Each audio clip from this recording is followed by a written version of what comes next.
now that we have this running, we can talk about Helena's pie that she was making. Why are you putting quotes around it? It's an actual pie. Okay, what constitutes an actual pie where you're from? That's an interesting question because, yeah, British people thought I was making a meat pie, and I said I was putting peaches in my pie, and they were like, "Ew!"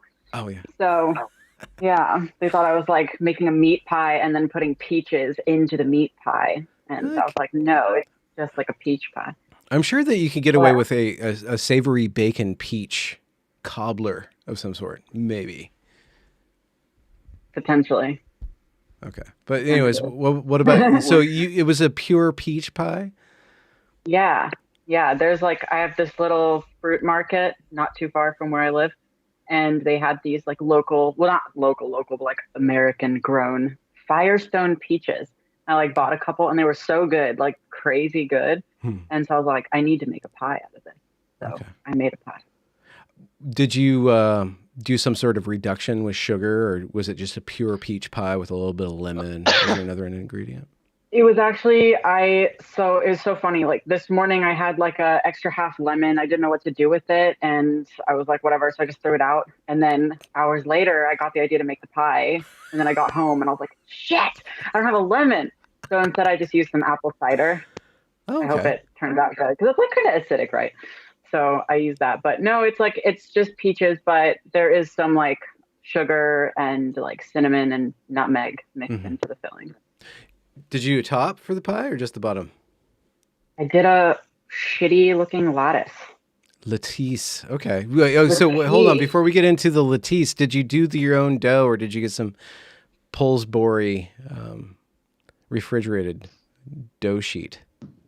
I'm like, I don't know what other way to put it, but I'm like ideologically opposed to using pre-made dough or pre-made anything. Oh, wow. Like I refuse to do it. So I did make my own dough, and that was the most frustrating part. I was getting very angry trying to roll out this dough.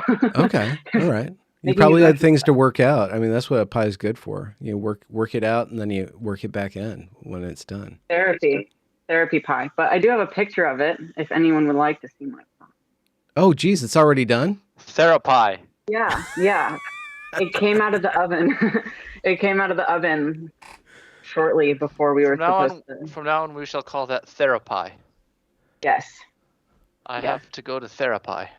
Do you guys know this infamous president of the United States, like the legal president of the United States, Dr. Rollergator? Are you guys aware of his activities, his mandates? Yeah. Oh, I love Dr. Rollergator. He's in the chat. Do you guys want to throw down some praise at Dr. Rollergator?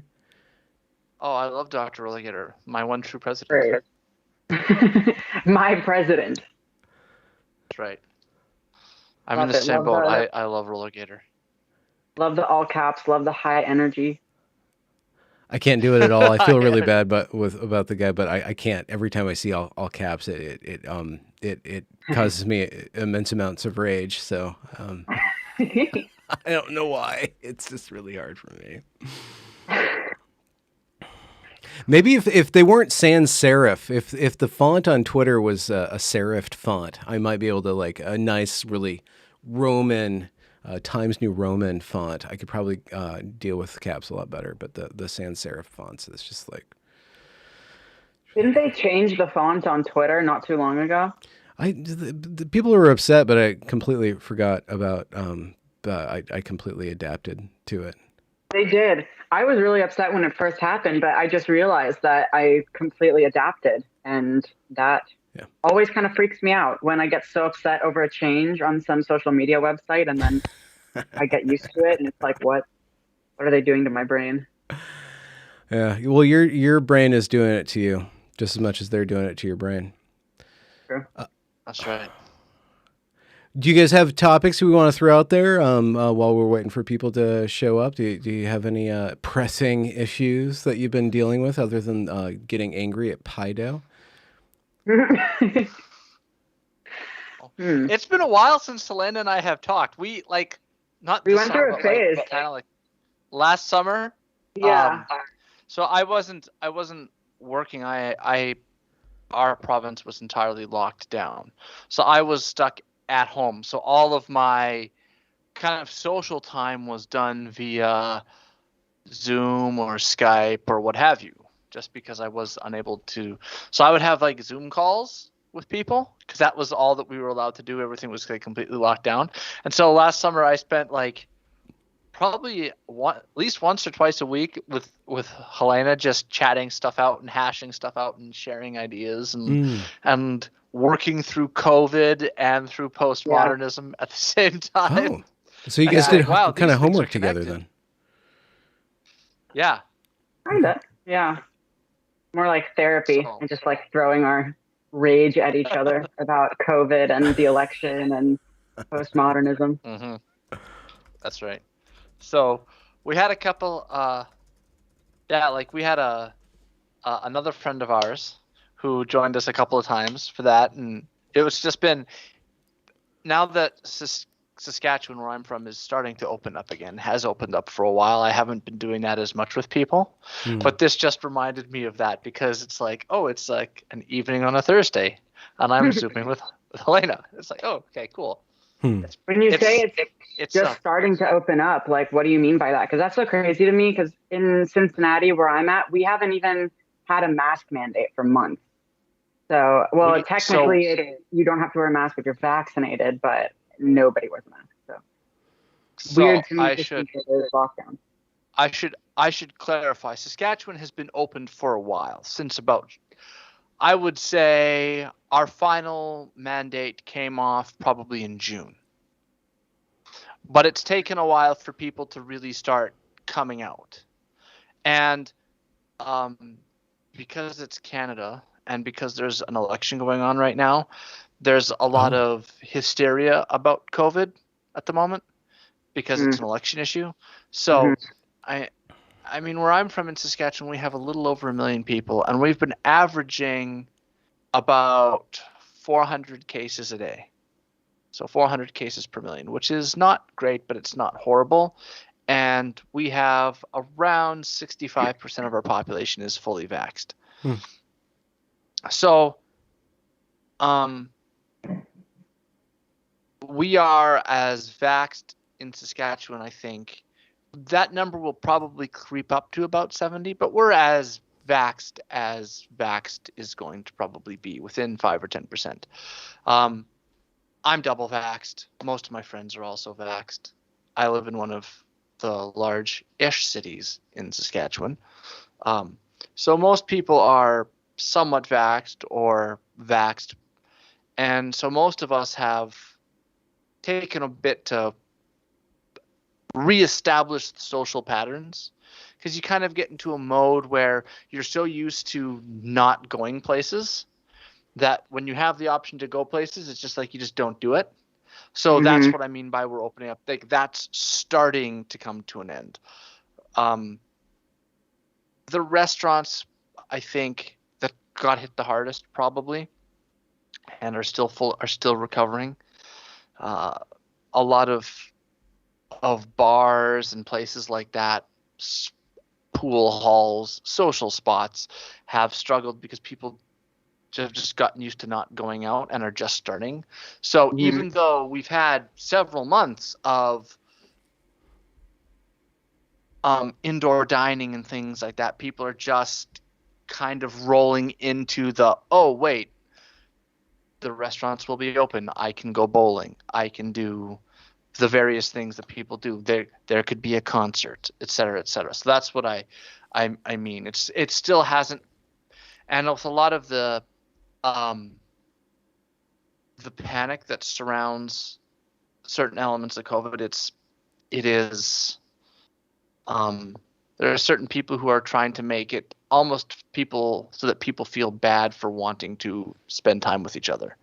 So there's a little bit of that going on. Yeah, that's kind of one of the most disturbing things about this whole last 2 years is just the way that we've become anxious about just spending time with one another. I mean, I say we, but I don't feel this way, but I've observed it in a lot of people just because of COVID. And like, with me, it's like the thing that concerns me most is how this is going to affect kids. Because obviously, I think you can see that it's affected adults in some pretty negative ways. Like, I have friends, mostly online, who, they've been living in like very restricted areas. And then they have said kind of similar things to you, where now that things are kind of opening back up, they don't even know how to really socialize anymore. And these are like people my age, so like early 20s. And I know that these people are struggling a lot with this. And so that's concerning enough, because someone my age is still kind of, mentally developing and all that. But when it comes to little kids, like, that's the part, I don't know. There's something about all of this that is deeply unsettling to me when it comes to little kids. And yeah, I don't know. Are they talking about vaccine mandates where you guys are at all? Well, I know you're American, but what about Canada? Well, it depends on where in Canada you're from. Here, the opposition has tried to make the government's response look bad. I think our government has been very, very responsible. I think our government has done a good job with this. We tried to keep open as much as could be allowed, as far as I can tell. They've made the vaccine as available as you could possibly imagine. At my gym, they popped up because Canada has single-payer healthcare, so the government does have a role in distribution in Canada. In each, I should make a clarification there. The federal government doesn't; it's the provincial governments that run the healthcare systems, right? So in the United States, it goes like there's America, and then there's Ohio and California and Iowa and New Hampshire. There's the individual states, right?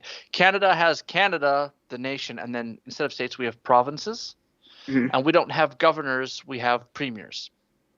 So our situation has been that the leadership here has done things like we've had pop-up vax clinics in all the gyms, in libraries, at malls.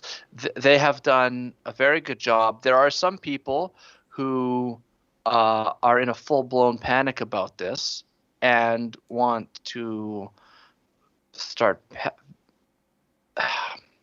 they want to use the coercive power of government to assuage their own level of fear without understanding what that is going to do, what precedents they are setting. Because I don't think that they understand the precedents they're setting. I don't think that they've fully thought through the consequences of saying we're now going to forcibly inject every one of our citizens, or we're going to make your health information and your vaccination status available to restaurants. I don't think that they've thought that through. Our government has not done that and is not doing that, and I thank God every day that they're not. There will be various waves of COVID over time, but my opinion is since the vaccines are, in my view, or are effective, if you're a young, healthy person who's vaccinated, you should not be having panic attacks about COVID-19. That is not what we should be doing. I'm in my 30s. I'm relatively healthy. I have a healthy weight.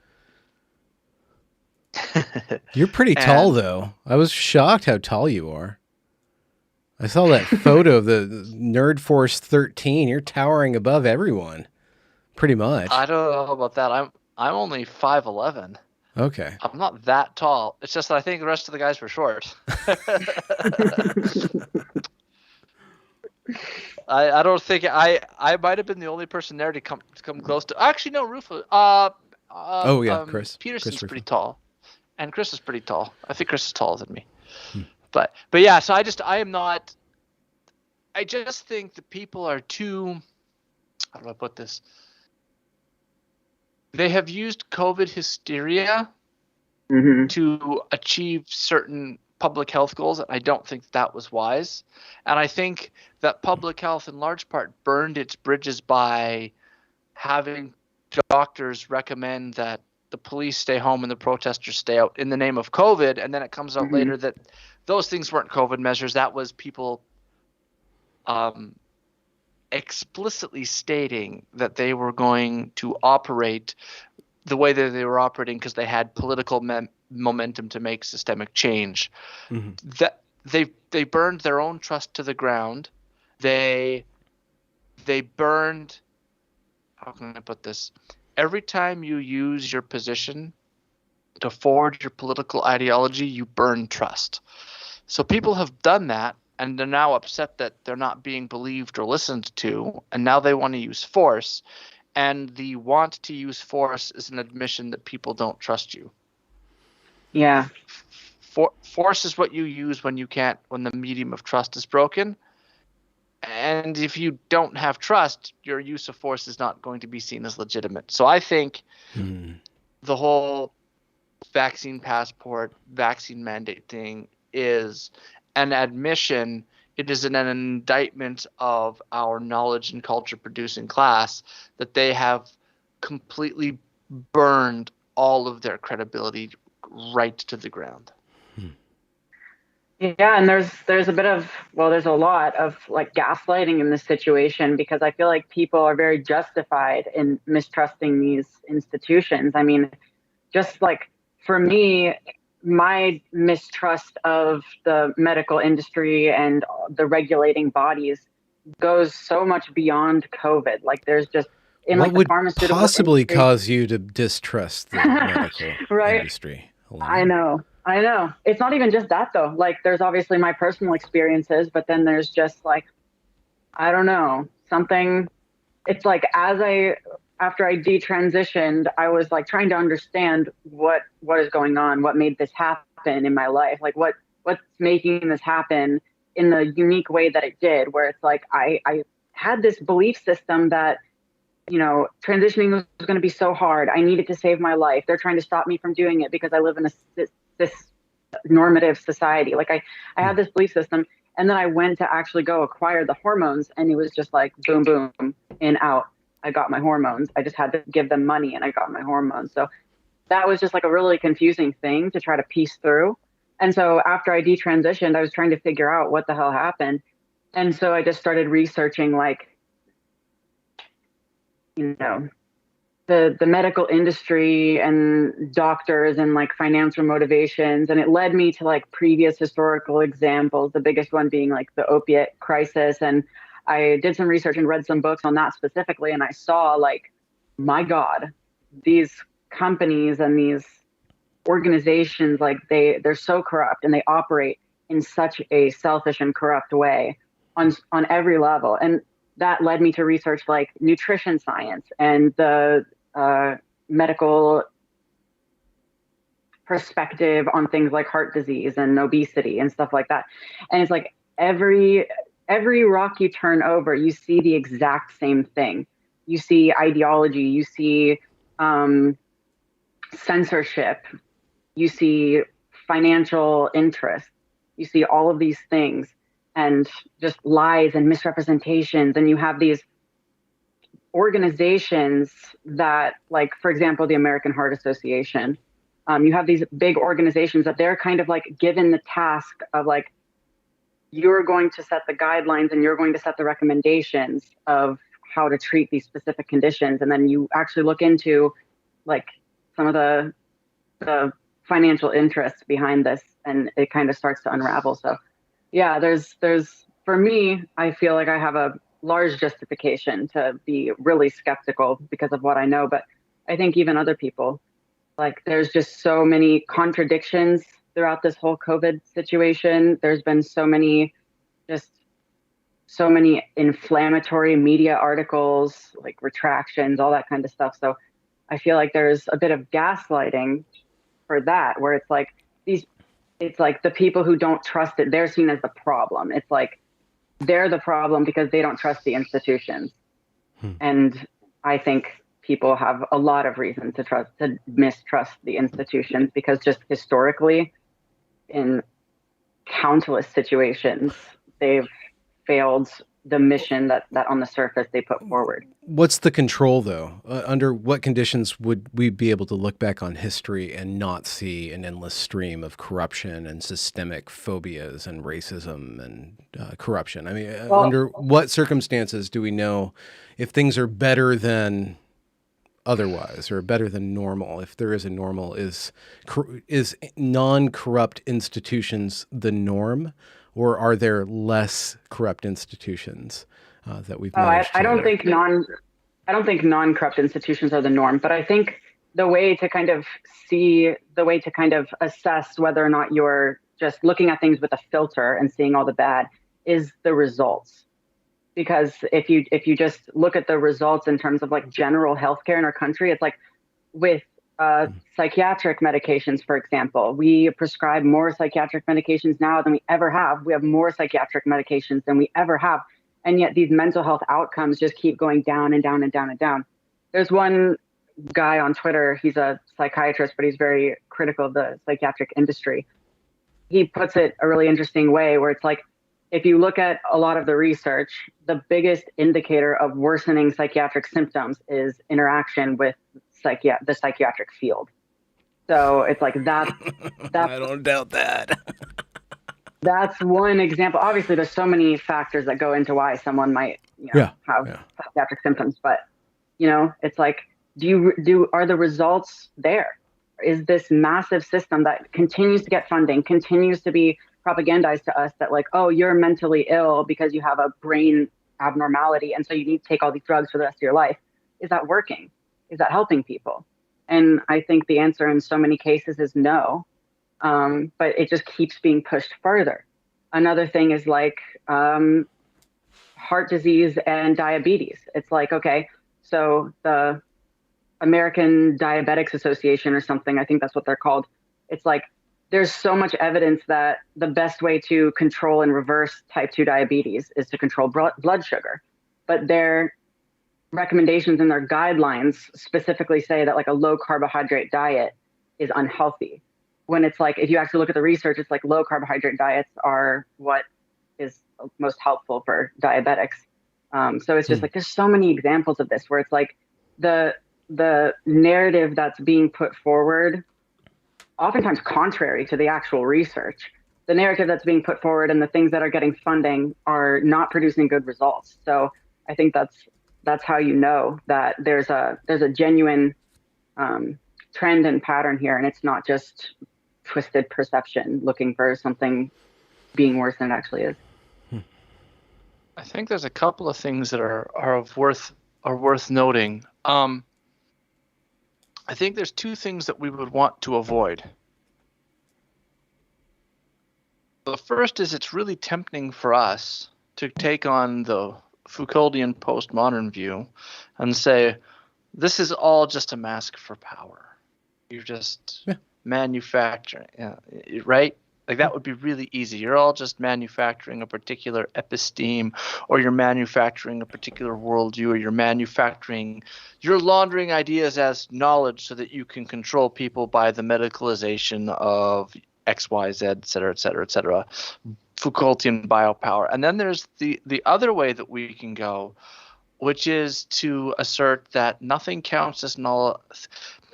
Such and such a proposition counts as knowledge if and only if it's past peer review, which is another way to get things wrong. Yeah. To assert that something, you can only know something once it's been peer reviewed, and peer reviewed under very specific circumstances by very specific people. This is two mistakes that you can make. And so I think there's a few things that have gone wrong. There was I do think that heading through, I would say probably the 80s and 90s, there was a tendency to over-focus on data and just turn people into numbers and then just churn out results based on statistical correlations. I think that's basically the modality of equity, diversity, and inclusion. It's basically the datification of humanity, of compassion or something like that. Yeah, But we do that, and then we churn out, and anything that can't be datified or turned into a number, and then anything that doesn't have a large-scale study counts for zero. And so you could end up with very good psychologists who are saying there's important context missing from these results, Mm-hmm. and unless you figure out how to datify those contexts or those things, nothing counts. No, I think that's an amazing point. Yeah. The second thing is that the people that once somebody points out that, hey, everything's not about data, there is this sort of postmodern relativistic thing that wants to unmoor itself from the data and from the empirical testing entirely, because they want to say it's all about language and power and social constructivism. Or lived experience, so at the very least. Yeah, that's right. They want to bring in the lived experience, not because they want to have a knowledgeable psychologist talking about real world situations, but because they want to identitize particular maladies, create political identities out of them, and then do the analysis in terms of how that particular political identity is acted on by society, and diagnose and then diagnose the pathology as being a socially created pathology. So Helena doesn't have, how can you use an example? We'll assert for a second that Helena has diabetes. Oh, and shit. Helena has diabetes, and what we're going to do is, instead of treating that as a problem, what we're going to do is we're going to say diabetic is now a political identity. And how are diabetics oppressed? We need food equity to ensure that she's not left out at the dinner table, that she's not left out at school, that she's not left out in the school lunches. And we're going to talk about diabetes as though the problem is that she has diabetes. The problem is that we've set up a social standard of non-diabeticness that elevates not being diabetic over being diabetic because of the particular diet that is around, because of the corporations and blah, blah, blah, blah, blah. And no one stops to think, but yeah, her blood sugar's out of whack though, man. We got to fix that. Yeah. And yeah, fixing that through diet is probably important, but the problem is not her society's view of Helena's blood sugar level. The problem is not that the rest of us have constructed non-diabeticness as a standard so that we can benefit ourselves. Mm-hmm. We're not perpetuating non-diabetic health centric foods as a way of oppressing the diabetic or the systemic blood sugar divergent. Pancreatism. Yeah. Pancreonormative insulitis. Gluconormativity. Yeah, there we go. I was looking for that. Gluconormativity. That's not what we're doing. What's happening is there really is a problem if your blood sugar's out of whack. I mean, if it gets too bad, you can pass out and get, things can go wrong when that happens. And obviously, so they if do that with progresses, you'll die. It's like right? this. And it's interesting that it's a good example. And I think we don't even need to make up the fake diabetes activism universe, because we already do have fat activism. But that's part of the fat fun, liver. Helena. No fun allowed. Stop it. That's right. Fat activism is right there. Yeah. Yeah, and these two phenomena kind of play into each other, because on the one hand you have the nutrition science that's pretty corrupt and has gotten a lot of things wrong and is not helping people get healthy very well, because usually when you go to, there's kind of two avenues that you can go through when you're struggling with a weight problem. One is you go to a doctor or a nutritionist and they tell you to count your calories, and they tell you, eat, X amount of servings of whole grains, eat X amount of protein, whatever, lots of salads, lots of vegetables, and just decrease your calories. Or you have the more psychological avenue where you go and get treating for a binge eating disorder. And both of these avenues are just really, the results are not there. It's missing some fundamental context into why people overeat. both on like the psychological level and the physiological level. And so you have this like kind of failure really by the medical establishment to actually decrease the obesity epidemic.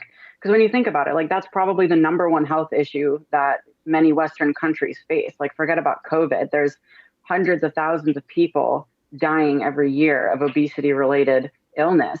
And so far, like the medical industry and the advice that they're giving out and the treatments that they're giving out are not making a dent in it. So you have that, and you have people feeling very powerless in their ability to actually get healthy. And then on the other hand, you have this kind of like postmodern ideology where, oh, it's actually not your problem with being obese. Being obese isn't the problem. It's society's view of obesity that's the problem.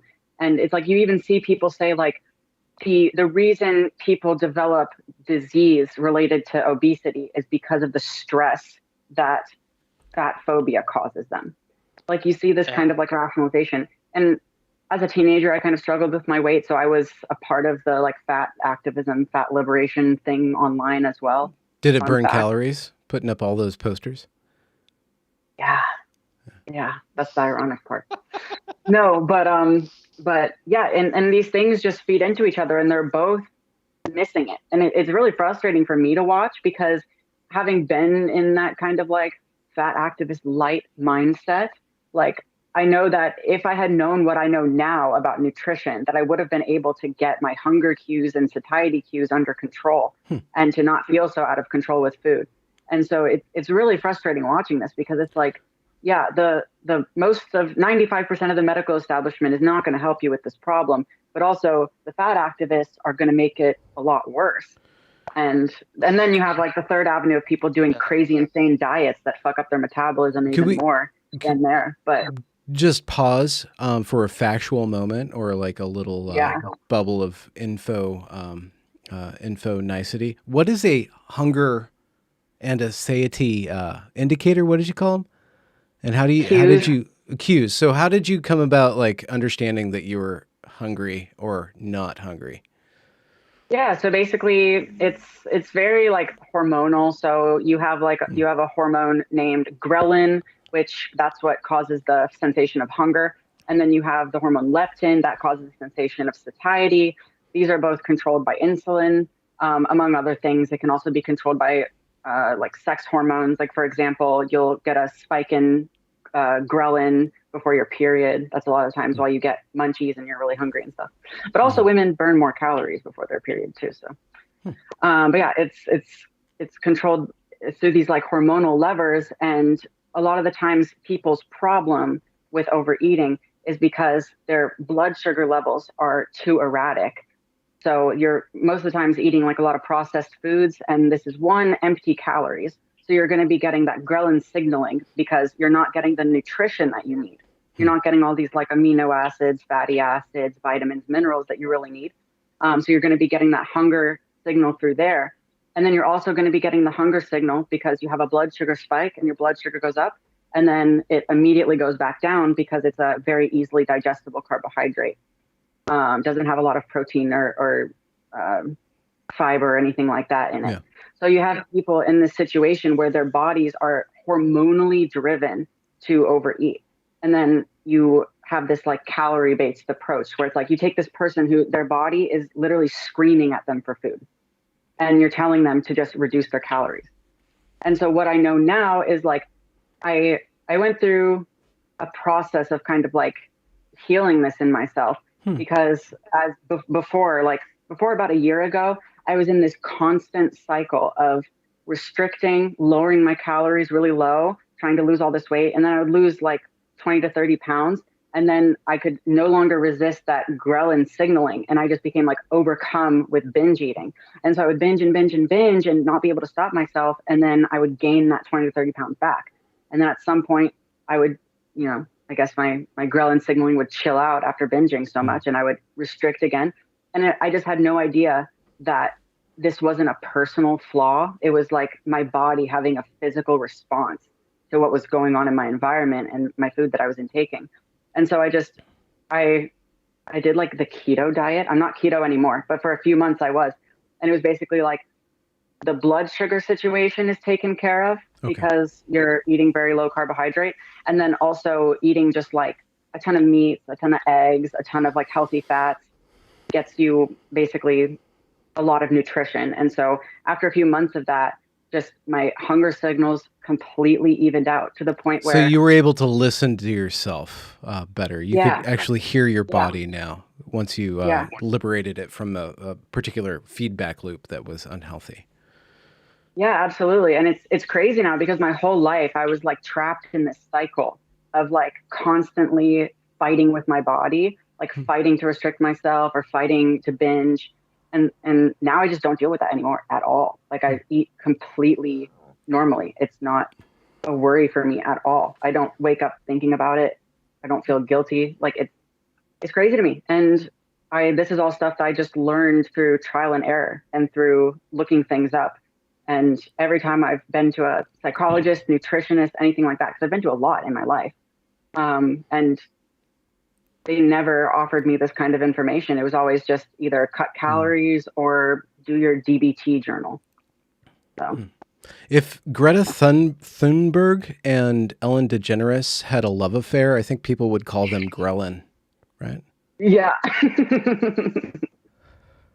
I think there's a point here That to be made, which is that the scientific community kind of did ignore, or kind of because of its almost over focus in a certain way on how do I say this? Not that peer review is bad, and not that evidence gathering is bad, but that anything that hasn't been peer reviewed is to be ignored until it's been peer reviewed.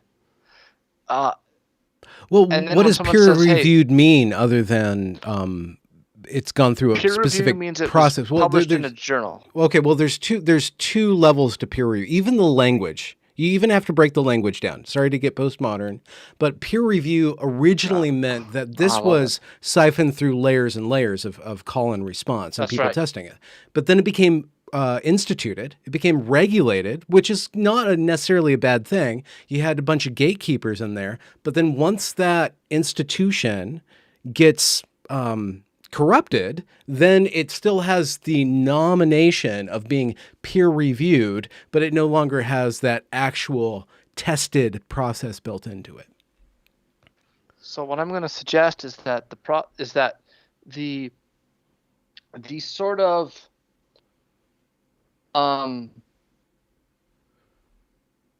don't want to say over empirical, but the sort of the emphasis on institutionalized peer review as the only thing that produces knowledge led to a situation where any new idea kind of gets tossed aside.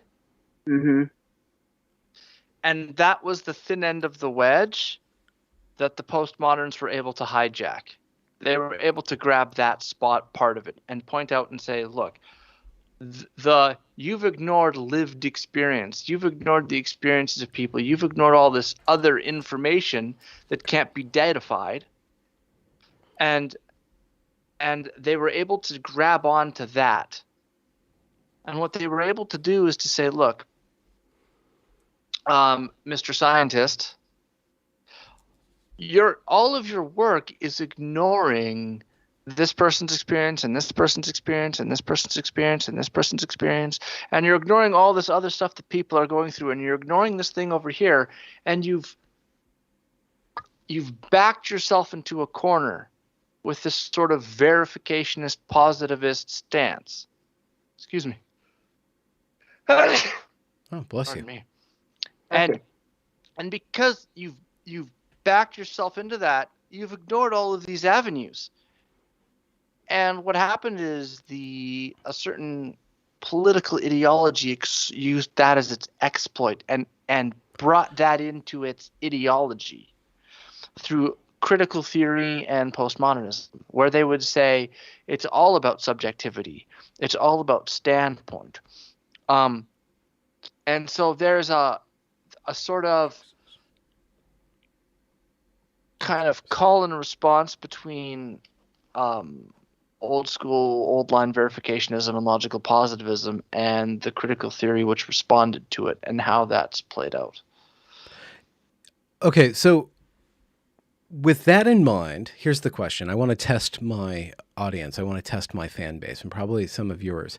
There is a particular strain of anti-wokeness or anti-woke activism, or just the anti-woke kind of pool of being online that is heavily vaccine skeptical, certainly mandate adverse, but there is this, with regards to a objective virus called COVID, and then with this objective failure of these institutions, there's a lot of people who have been burnt on varying levels by the institutions or by the ideology. And we can kind of blame some postmodernism on disrupting, let's say, sex and gender has been infiltrated via queer theory with postmodernism.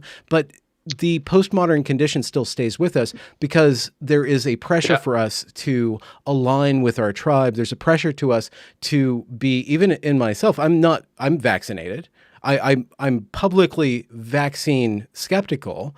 I'm definitely against mandates, but I know my audience, and I play to my audience to a certain degree. I am playing a postmodern game. I'm backed into a postmodern corner. It's no longer the postmodernists and relativity itself that is the enemy, that is the problem. It's how do we collectively make sense? How do we collectively deal with a disease that has a high likelihood of killing older people and a low likelihood of killing younger people? Relatively high, relatively low. It doesn't seem like the postmodernists themselves are to blame with our failure to really understand and collectively make sense and then make collective decisions. And therefore the government, because it's run out of options, is now going to use force. Because they haven't been able to, because postmodernism itself, or the condition of us all being able to question things all the time and having so much access to so much information, is what's destabilizing our collective sense-making. We can't trust any government official because there's too much data. So we need to deal with something. Okay. Somebody on Twitter thought they were very clever and was just like, "Oh, so you did your own research? Oh, huh. Did you do your own clinical trial?" When people say that they're doing their own research, what they don't mean is I'm running my own clinical trial. What they mean is, does the public health messaging that you put out to the public, to the general people that you put on your face, match the conclusions of the very papers that you guys are writing? That's precisely. Could you restate that for the record? When people say, so again, I saw somebody on Twitter. Someone said, "I do my own research," and the person responded by going, "Oh, did you do your own clinical trial? Which experiments did you run?" When the typical person on the street says, "Look, I do my own research," what they mean is, I am reading your medical scientific papers to see if the things you say in public are backed up by the scientific papers that you're writing. The problem is that rather than giving people the information and allowing them to set policies in accordance with their own level of risk aversion, they have instead decided that what they're going to do is to read the data on their own. These institutions, these people have decided to read the data on their own, come to their conclusions, and then spit out a view of the data that will drive everyone else to come to those same conclusions. They're shaping their rather than saying, these are the facts about COVID, you should vote for policies that are in accordance with your level of risk aversion, given the danger of what COVID is. They instead say, if we just tell you how dangerous COVID is, you might not be as risk averse as we are. So we need to ramp that up so that you select policies that are in line with our level of risk aversion. Mm-hmm. Does that make sense? Mm-hmm. You might say, Okay. I, Professor Panic, from the University of Going Insane. My name is Professor Panic, and I think we need to have a lockdown based upon what I found out about COVID. Did you know it's got a 10% kill rate among the elderly, even if it's only 1% among the young? I just made those numbers up off the top of my head, but You're with me, Professor please. Panic, so you're allowed to do that. And in this particular role. I'm Professor. Yeah. I just made those numbers up as an example. So Professor Panic says that justifies a lockdown. Some other person comes along and says, actually, I don't think that does justify a lockdown. I don't think that's dangerous enough to justify a lockdown. So Professor Panic thinks, oh, he doesn't follow the science. And the other guys say, no, I understand perfectly well what you said. It's got a 10% case fatality rate among the elderly and a much lower 1% case fatality rate among the young. Okay. I understand. I just don't think that it justifies a lockdown the same way that you do. I've got a different level of risk aversion. So Professor Panic puts out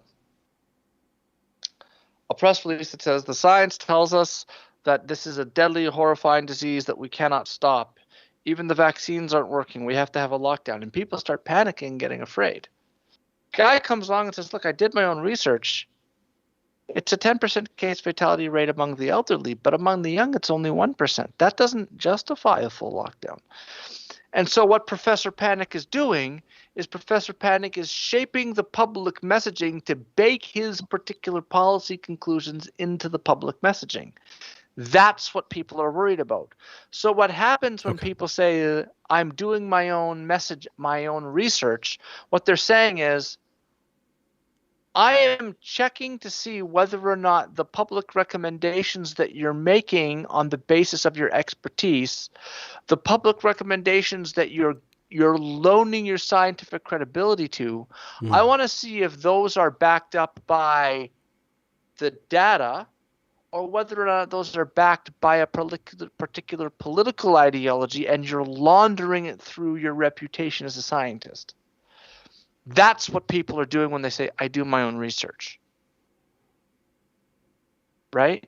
Yeah. This is so what. Well, this is true peer review. That is something I think that people are missing to a certain degree. Well, I don't think it's peer review. Well, no, it's treating everybody like a peer and then challenging everything. I mean, like in the original sense. Yeah. Now, I think that it's I don't like the idea that everyone's acting like an expert, because I've met a lot of people who are now talking like they're experts in immunology who just clearly don't understand the math that's going on. And it's a severe problem. Okay. But when what's her name?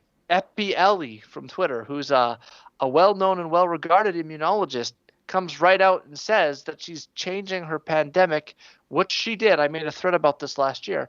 When she says that she's changing her pandemic recommendations because she has to pick a side in a particular fight, there can be absolutely no question as to why people are skeptical of her now.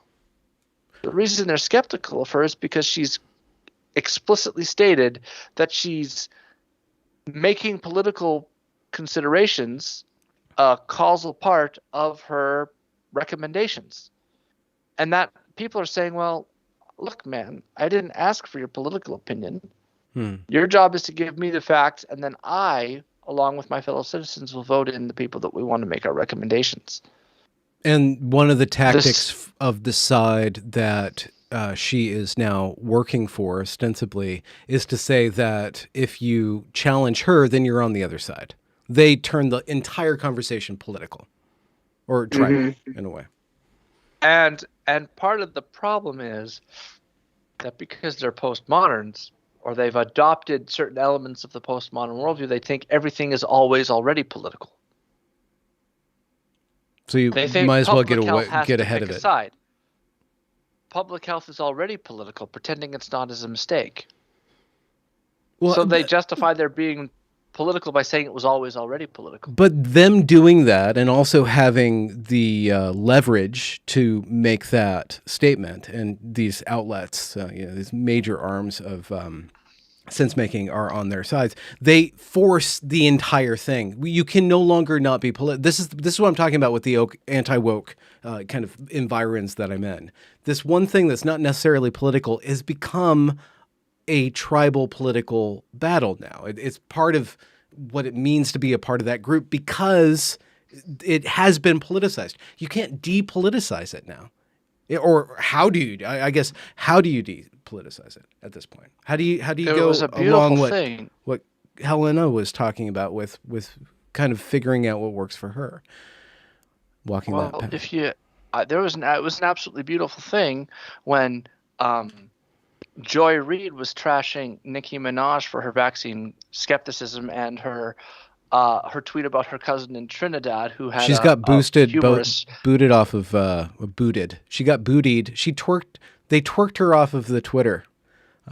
Wait, didn't she come back? Didn't they let her back?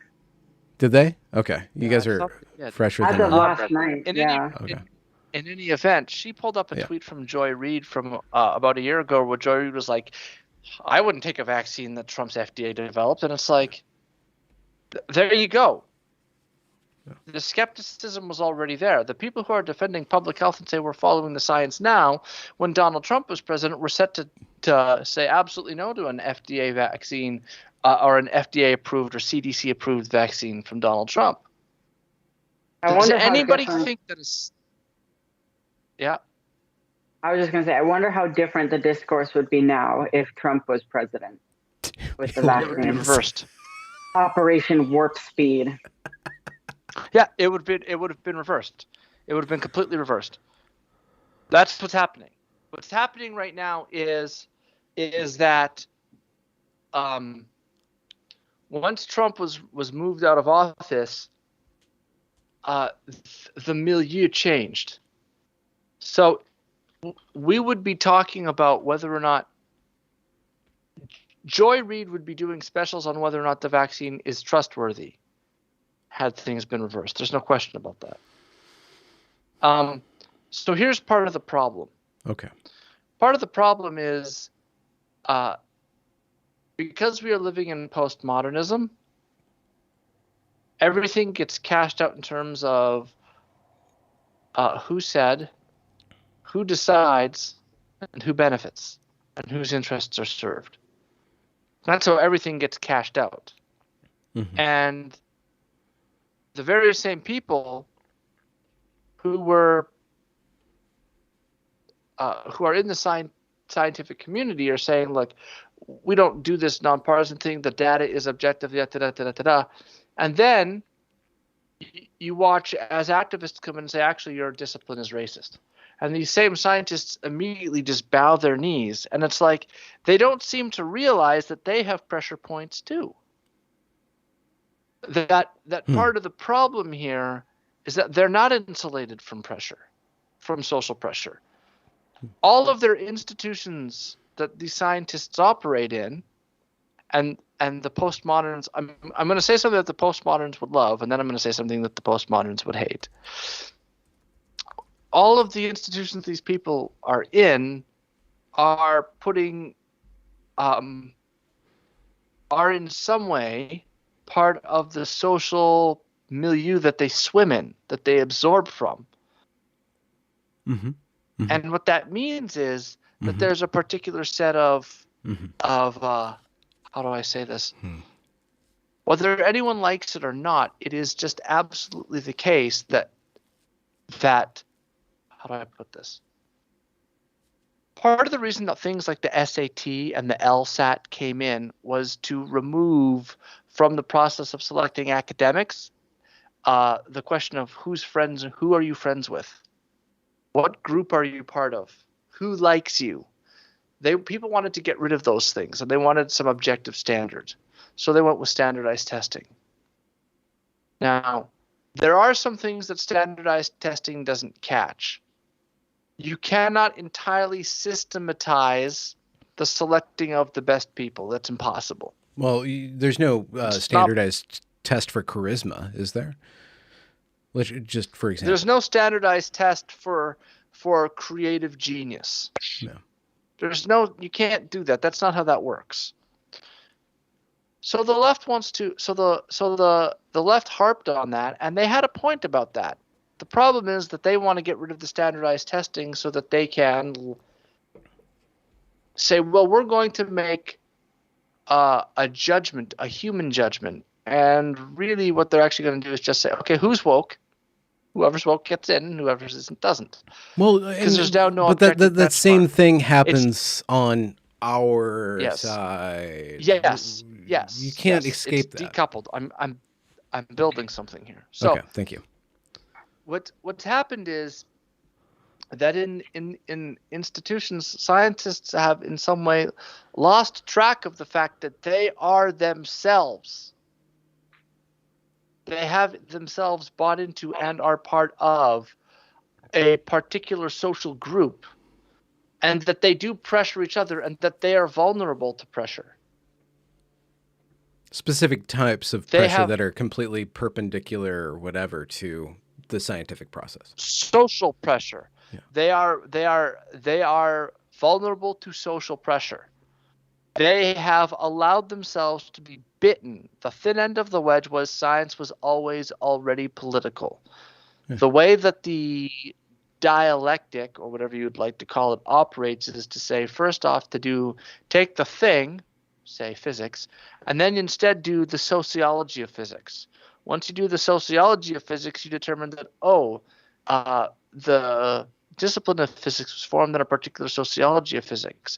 Then you apply your critical social justice lens. You find it racist, sexist, homophobic, transphobic, fatphobic, and then say that those biases are now baked into the very fabric of physics itself. All the scientists who are sitting there saying, well, we don't want to be any of those things, let that criticism through because it rings true with them that they don't want to be any of those things, right? Mm-hmm, mm-hmm. Well, I don't want to be transphobic. I don't want to be fatphobic. I don't want to be called a racist. And then when someone points out and says, yeah, but when an evangelical Christian has a point about something, you point and laugh, they immediately say, look, we are objective. I guess you just can't hack it in peer review. They want to have the credibility that comes with setting aside biases and making objective judgments without setting aside their biases or making objective judgments. They will, if an evangelical Christian says that you guys, you scientists, are biased against me and excluding me on the basis of my beliefs, they'll laugh at him. If someone says, you just won't publish my paper because you're all fatphobic, there has to be an internal review. There has to be the paper must be re-reviewed. Somebody's going to lose their job. We need to set up a committee. There needs to be a diversity, inclusion, and equity study. You guys see how this works? Mm-hmm.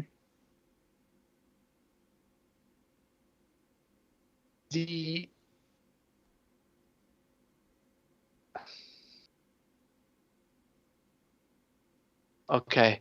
So, guys, remember the strawberry Slurpee? We're gonna have to do something like that again. Good. That's all I want. I just want a 7.5 minute vocal clip with a couple of brilliant rejoinders from Helena. That's all. That's what we're here to do. So, bring it, bro.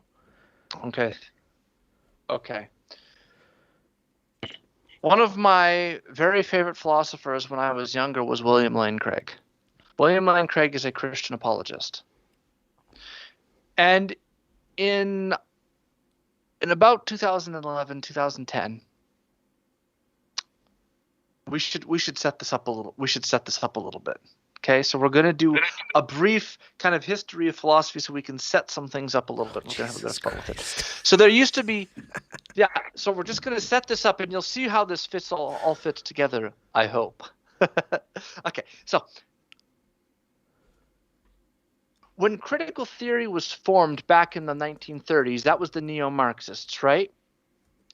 the neo-Marxists, that was Horkheimer, that was Adorno, that was Marcuse, that was the Frankfurt School of critical theory. They were neo-Marxists. Marxism proper, or vulgar Marxism, economic Marxism, had failed, and now they were turning and wanting to look at the culture, right? And they had a philosophy. Marcuse, after all, was a philosopher. A lot of these guys were social scientists and philosophers who would have been well read in Kant and Auguste Comte and obviously Marx and in Freud. They were dealing with social science and philosophy in large part. There was a movement that kind of came along at that same time, and it was out of the Vienna Circle, and it was called logical positivism. Finally, somebody's going to explain positivism to me. So, to butcher positivism and do it absolutely no justice, positivism is the view that to know something, there has to be some sort of empirical element that allows you to know something about it. So we're butchering this heavily. Okay. Auguste Comte is one of the early positivists. I don't think he's the only positivist.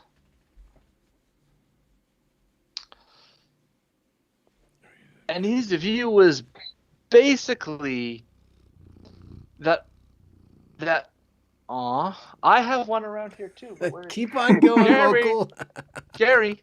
I'm seeing all the keys. I'm like, I have a kitty.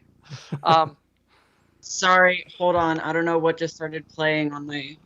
We can't hear it, Helena. You're okay. Oh, you can't hear it because my it's in your headphones. Dude, this is why I forced you to have headphones on. But they died. Oh, they died. Wait, could you hear it? I don't know what it was. It was like a YouTube video. We're fine. Now I'm embarrassed. Sorry for that, lads. So the long and the short of it is that it rejects a priori ideas or metaphysics. It accepts the idea that everything has to be scientifically testable or the product of some sort of experience or empirical data or verification. Okay? Yeah. Everything else is metaphysical speculation that is emotive. So and to try to boil it down even further, if something can't be observed by two people in the same way, it can't be verified and therefore it's not real. So basically empirical science is a system of individual observers being able to witness the same thing and check that data. And positivism in its most extreme form is saying anything that doesn't adhere to that observable characteristic is banished from acceptable. From the realm of knowledge. It's now considered to be metaphysical speculation. Okay. So if you can't see it, taste it, smell it. And somebody else too. Taste it, smell it, feel it, or demonstrate it, or unless you have a machine that can detect it, and unless any person would, under the right circumstances, be able to do that, it's out. Obviously, if you say, well, can a blind person see? I mean, they would be subtle enough to be able to make those kind of exemptions. But the point is that it has to be objectively verifiable through empirical methods. And if it's not, it gets banished to the realm of the metaphysical. Okay. So we're going to say something. I'm going to say something that's I want to build that up a little bit so that people can see where that came from. There was a group of people that came along in the early 20s and 30s in Germany called the logical positivists. Okay. So that was I Moritz thought we're going Schlitt's, in another direction. and that was Rudolf Carnap was probably the most well-known of them. Yeah. Maybe Wittgenstein was involved in that. There's a lot of guys who were involved in that. And what they took it even a step further, and what they said is, unless something can be verified by the method of the hard sciences, unless you had sense data, so unless there was some empirical data coming in from the senses, and unless you could in principle verify something, it was meaningless. So if I say, there is a God in heaven and the Holy Ghost will come, they would say that's a meaningless phrase. Yeah. You didn't say anything. But were they talking specifically about the project of science or the project of knowledge building in a particular way, or were they saying that everything in human experience that can't be reduced into this box is to be completely rejected? What they would have said is that unless it's verifiable in principle, the statement is meaningless. Okay. That's what they thought. Now, they took this a long way. Yeah, there's probably quite a way that you can go with that. Oh. So the reason that they did this is they heard various religions fighting with each other saying, we have our God. No, we have our God. And the logical positivists are like, you guys keep going to war over this stuff. Prove it. You want political power? Prove it. Oh, here he is. Yeah. Now we're here. Look at the Gary. Yeah. Mine. Okay, so then they hear Adolf Hitler say things like, and the Third Reich shall rise, and the zeitgeist of the people shall emerge over the hills, riding on the wings of the eagle. And they're saying, the wings of the eagle of what? I'd like to see the zeitgeist. When will it happen? How can we verify it? And when will it be over? They're basically saying the logical positivists, philosophically, what they were trying to do, and we'll get into the technical bits of this in a little bit, what they were trying to do was basically fold their arms and say, prove it. Yeah. Because we're mad. Because you guys keep trying to do all this stuff to us. You keep demanding power. You keep starting wars and doing all of this stuff and trying to justify all kinds of nonsense. Prove it. Well, the Marxists, the Hegelian spirit, the phenomenological spirit, and the materialist, prove it. Otherwise, it's just meaningless gobbledygook. That's what's driving them. Okay. That's what's driving the logical positivists. Now, we'll get to why they went too far in a second. But that's what's pushing on them. They are trying to say to people, look, the logical positivists were trying to keep their feet on the ground. That's what they were after. That's what they wanted to do. Again, we're going to get into the problems I have with logical positivism in a bit here, but that's what they were trying to do. Part of what ends up happening in logical positivism, one of its problems, is that it comes to the conclusion that unless it's a physical object in a field of forces, it doesn't exist. So there begins to have a problem with things like norms, morals, values. Well, they can stand against sorts of norms things. and values that they disagree with, but they don't have anything that they can agree with in that realm. Like they can stop Nazism and Hegelian off the tracks stuff and probably postmodernism and all the structuralisms after structuralism, but they can't actually propose anything positive in that realm outside of some sort of... Yeah, they can't propose anything because anything that they're going to propose is going to be what? In some way, not reducible to empirical experience. The idea that lying is wrong, I can't phenomenologically or experientially experience the idea that lying is wrong. Like, I don't know how to do that. I can experience what it's like to have someone lie to me. I can experience the pain of it. But moving from it happened and I felt bad to it's morally wrong is not a product of my five senses. So that's a bit of a problem. But I just want you guys to catch kind of where the logical positivists are coming from. Give them as much, because we're going to rip them in half in a second, but give them their due where you can. They're seeing all of these, they're seeing the Hegelians say, well, the phenomenology of the spirit as it works its way through, and the dialectical, and Marx coming along, well, the dialectical materialism as the proletarian, and they're sitting back saying, prove it. I see your bloody revolution based on your philosophy. Prove it. They see Adolf Hitler saying, and then the Third Reich shall rise on the wings of eagle as the spirit of Germany comes over the mountain. Prove it. This is what they're doing. The Muslims, our God says we're supposed to kill you. The Zoroastrians or the Christians or whoever, well, our God says we're supposed to kill you. The logical positivists say, like, I don't have any evidence that anyone's God's trying to kill anybody. Prove it. That's kind of what their spirit is. The way they cash that out in their philosophy is going to turn out to be wrong, but that's the spirit. Mm-hmm.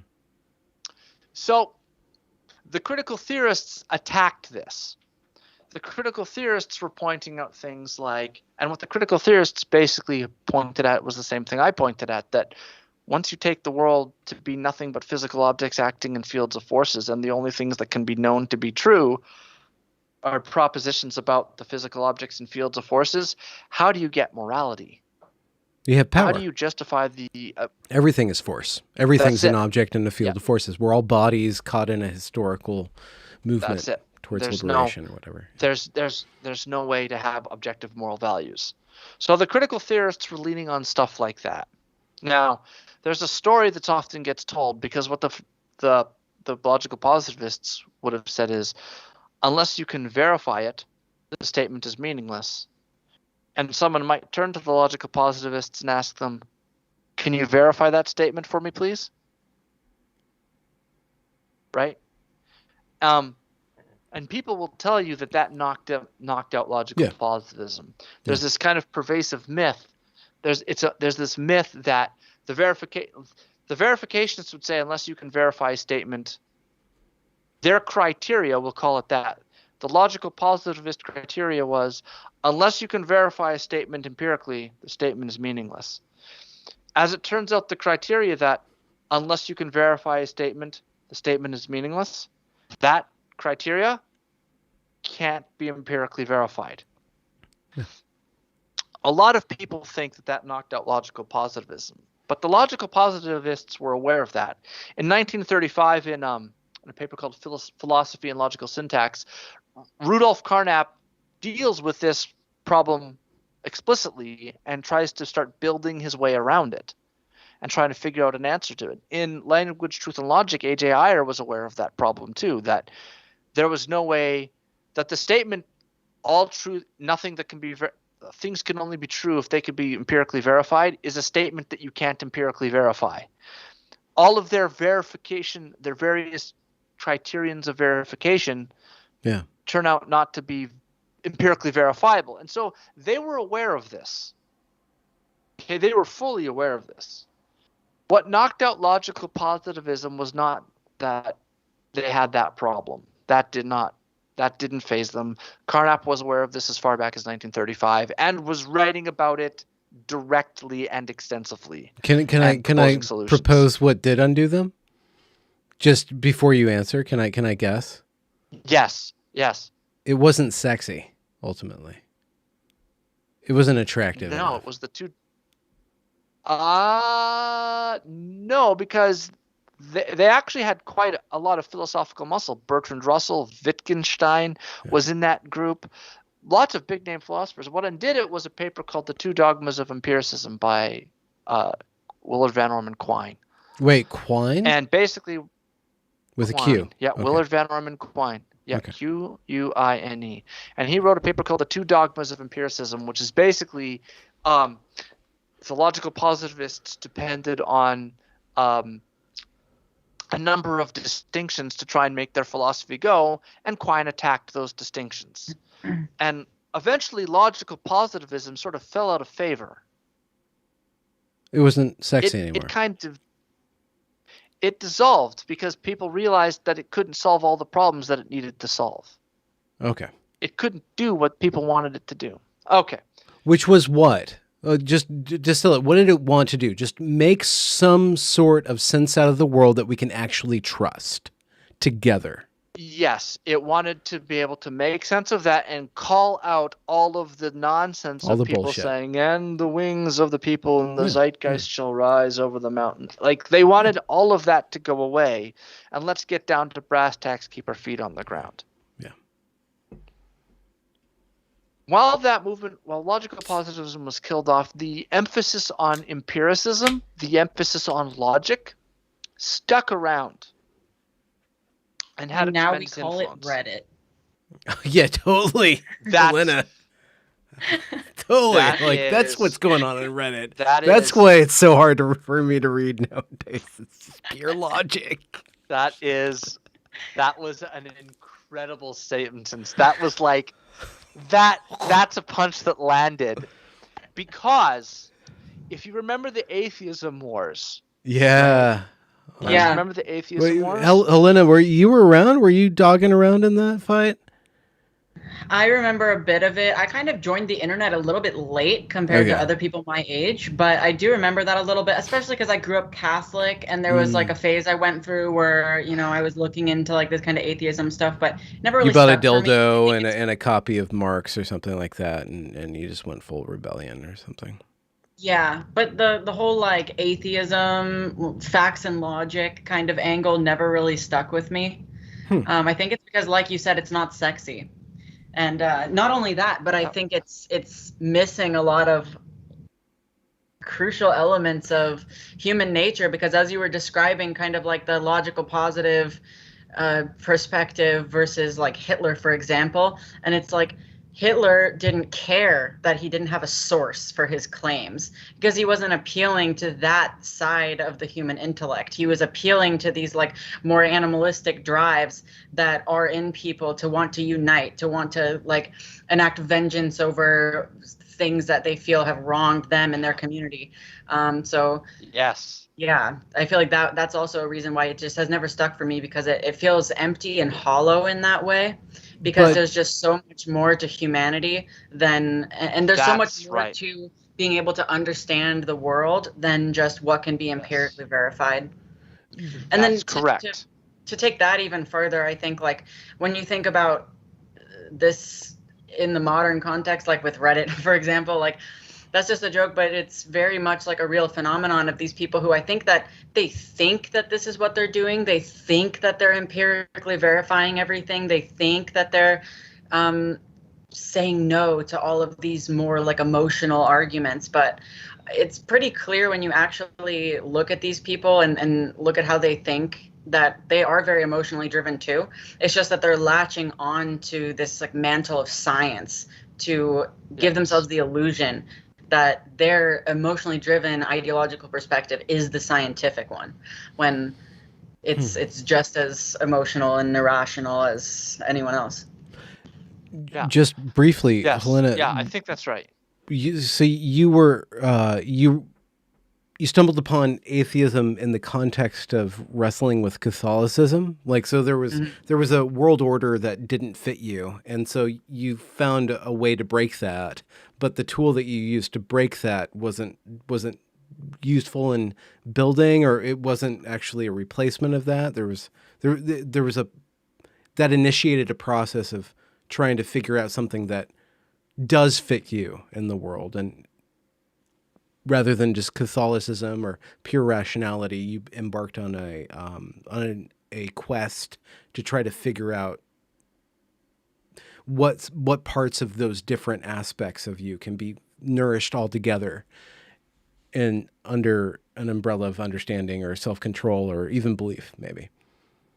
I think honestly what happened is that the atheism stuff kind of didn't really appeal to me that much, but then the social justice stuff definitely did. So I kind of dabbled in the atheism a little bit, but you know, pretty soon because that was kind of around the time when I started using the internet.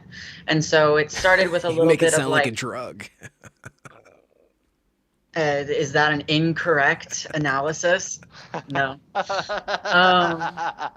Yes, Elena. But yeah, so the social justice stuff definitely. Hey, stop that! Like one cat's trying to fuck with my other cat. But yes, because the social justice stuff, it rejects Catholicism and pretty much any other religion, really, because it's its own religion. But unlike the atheism angle, it does play into these like animalistic emotional drives that we have. So And that's also, I It's a think, nice why place to you pick see a up. lot of like the atheist types turn really woke. Okay, stop. I'm gonna pick up my story here, because that was a perfect segue. So the logical positivists were reducing everything to literally facts and logic. You could think about it that way. Facts and logic, synthetic and analytic. That's it. And Quine attacked that distinction and said no. There was one more paper, a grand attempt by Carnap to save it. Empiricism, semantics, empiricism, and ontology, or empiricism, semantics, and ontology. It was 1951, and that was Carnap's like final attempt to try and save his system. But it eventually kind of goes by the wayside, and the philosophy starts to ebb back a little bit. And so rather than having verification be, unless you can verify it, it's meaningless, they flip it and they say, unless you can falsify it, it's not a scientific hypothesis. So they back off and say, instead of saying it doesn't exist, it doesn't count, it's not a part of human life, unless you can verify it, what they say is, we're going to have science be the thing that examines the physical world. And unless it's falsifiable, it's a bad scientific hypothesis. You need to define falsifiable. Can you? Because can they? Oh, wait. Helena's got an idea. Unless you can. No, I don't have an idea. She can smell bullshit. She understands what falsifiability. No, I don't have an idea. I never have ideas. I need to go let my cat outside because he's upset. Okay. He wants to go outside. Okay. So I'll be back in 30 seconds. We just can we falsify Helen having a cat? I mean, she showed us the cat, so. So falsifiable, just what they mean by falsifiable is that you have to, unless you can stipulate the conditions under which an empirical experiment could be run. Here's my empirical evidence. Defalsify. Of the bad boy. The bad boy of the bad boy wants to go outside. So they would say that unless you can stipulate the empirical conditions under the conditions under which your statement could be falsified, it's not an adequate scientific hypothesis. But you haven't defined falsified yet. So what is it? To be wrong. An empirical demonstration of the falseness of the statement. The conditions, if you can't frame it in way that it could be proved wrong, then it's not true. Like you can't submit it to being wrong. Okay. So what they're saying is, unless your idea is clear enough and contains within it the possibility of being falsified, unless you can say under what conditions you would admit your idea was false, then your idea is a bad scientific hypothesis. Like, I believe in God can't be falsified because there's no conditions under which somebody else could verify if I even believe in God, let alone if I believe in God. Yeah, or again, they would say, here's a thing that's not falsifiable. The wings of the Third Reich shall rise over the mountains and the spirit of Germany. It's not, how would you even, right? So they would say, so that would be part of the demarcation problem. After logical positivism fails, that was the overdriven, most rigorous kind of facts and logic worldview. It lost out. The critical theorists were always pointing at the lived experience. The critical theorists were always looking at the things that the logical positivists were missing out on. They were always yelling and screaming about how if you didn't, how lived experience was being ignored, how the morality was being left out, how the datification of the individual. They were always pointing this out. The problem is they were always saying, and it's capitalism's fault. Yeah. Right? Like some sort of normative has to be overthrown. Thing. Yeah, the system. It's always the system's fault. The big daddy problem. So that falls out, and what ends up happening is once we get into the 90s and into the 2000s, what's going on in the academy is kind of the triumph of data. The logical positivism is long dead. But the idea that we need to be tethered to the world using data survives. And what's happening is that there's a pressure coming from the critical theoretical left saying you guys are biased, you guys are biased, you guys are biased. Mhm. And the way the scientists respond to that is to say, well, let's look at the data because the data is objective. So what's happening is the critical theoretical postmodern view that's popping up. Okay? Maybe we should say something about that for a second. In the 60s and 70s, the postmodernism starts to show up. And the postmodernism starts to say everything is relative, yet da da da da da da. When that gets mixed with critical theory in the 80s and 90s, and you start having people using postmodernism, the combination of postmodernism and critical theory to criticize science, what do you think scientists do? Scientists are going to say, look, no, we're objective. Let's go to the data. So as a result, they don't get away from standardized testing. At that time, they triple down on it, and they make everything about standardized testing. Mm-hmm. So it's not logical positivism, but the logical positivists would have loved it, and they would have said, yeah, testing, yes. Yeah, good, measurement. Measure, data, empirical evidence, that's all that matters. Let's get all this other stuff talking about, the emotions of the child. Unless you can measure those, get rid of that. Or the spirit of a child. No, unless you can measure it, get rid of that. Mm-hmm. Talking about the child as a whole person. Let's talk about the portions of the human that we can actually measure in the classroom, would have been the response from a logical positivist, right? So what you've got is you've got this one group that wants to stay tethered to the world, and you've got this other group over here, these critical theoretical postmoderns who want to bring the aesthetic in, but have accepted the postmodernism, and that's dissolving everything that it touches. Yeah.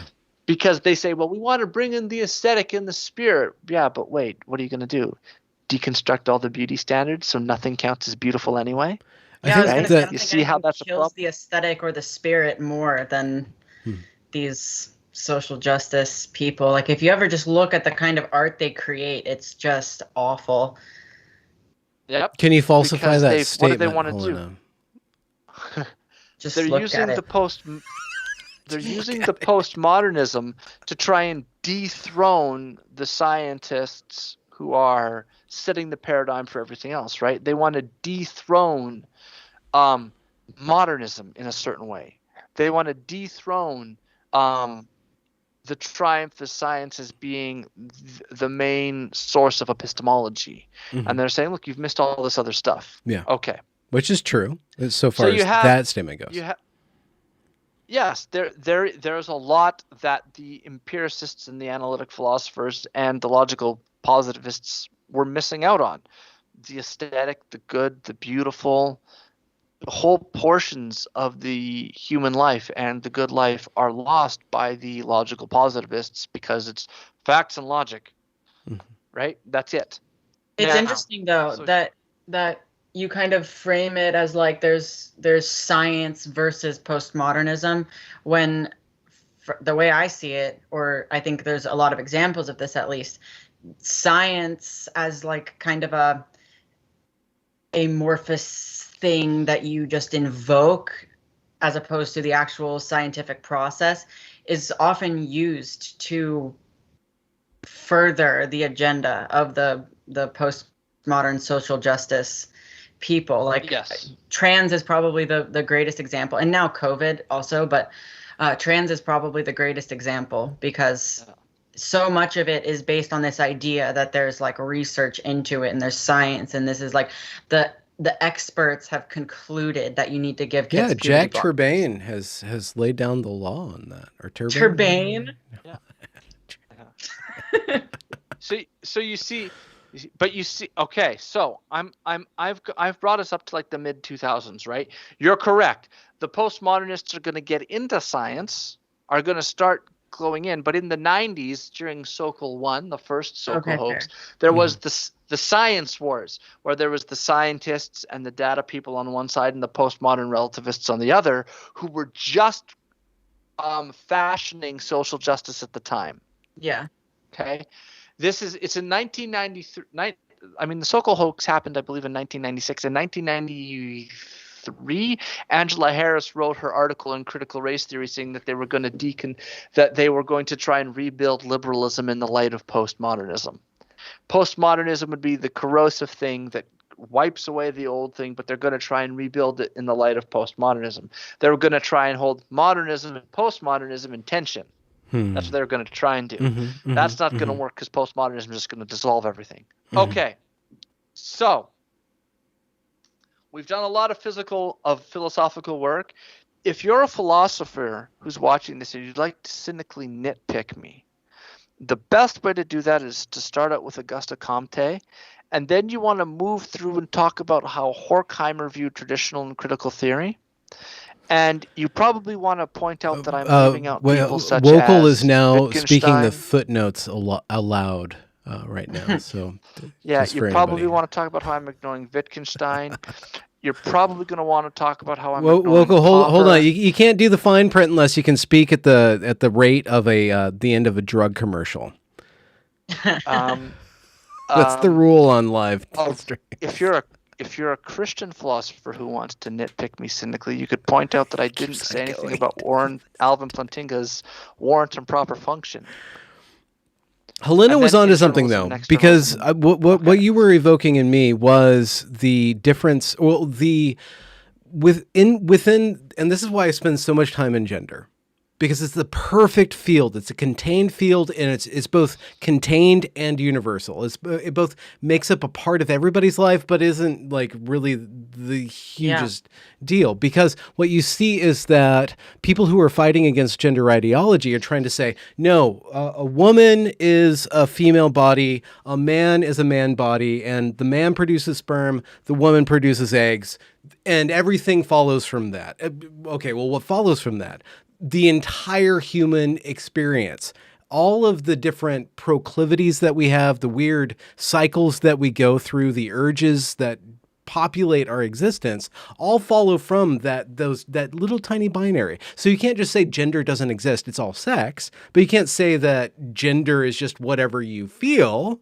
Like, right? So there is that tension of this postmodern or this, strictly speaking, this modern conception of reality. By modern, it means we're going to objectively verify what is real. This is a body, that's a body. That doesn't contain everything. There's this whole field of cultural relevance that's going on inside of that. How do we bridge that gap? How do we make sense of man and woman? Or of COVID vaccines and mandates? So you just put the ball in the tee for me. So I'm going to call back to my first sentence. When I talked about William Lane Craig. So about 10 years ago, he gave a speech when he said, look, people say we're living in a postmodern world, says Bill Craig. And he goes, but we're not. And I sat there and I was like, okay. And he goes, look, people are not relativistic about science. They're not relativistic about data. What are they relativistic about? Morals and sexual ethics. He goes, that's not postmodernism. That's the old line verificationism, right? That's the data is objective and the science is objective, but moral values and that other stuff, that's all is odd, opinion, right? Because we can't prove that. Okay. Right. So that's what Bill Craig says. And he says, look, we should not, he says, the idea that postmodernism is a huge problem, or that we're living in a postmodern world, he goes, this is the product of youth pastors with too much time on their hands who really don't understand what's going on. That's perfect description of Derrida, if ever heard one. And what I would like to say is, Bill Craig, I loved you to death. And on January 26th of 2011, when you and I sat and talked after your debate with Bernard Williamson, and we talked about the argument from free will before your debate with Sam Harris, I honor and respect you, but you're wrong about this. This is not old line verificationism. It's postmodernism. And you know it's postmodernism because of the way that it's blending with science. That's how you know it's postmodernism. Can you use the because gender of sex the debate way that it's to illustrate what blending. you mean? Yes. The blend of postmodernism with So- science. The blending of postmodernism. Was with this like the science. intersex So, category or something like that? Or using clownfish to describe what gender is? Is that kind of what it is?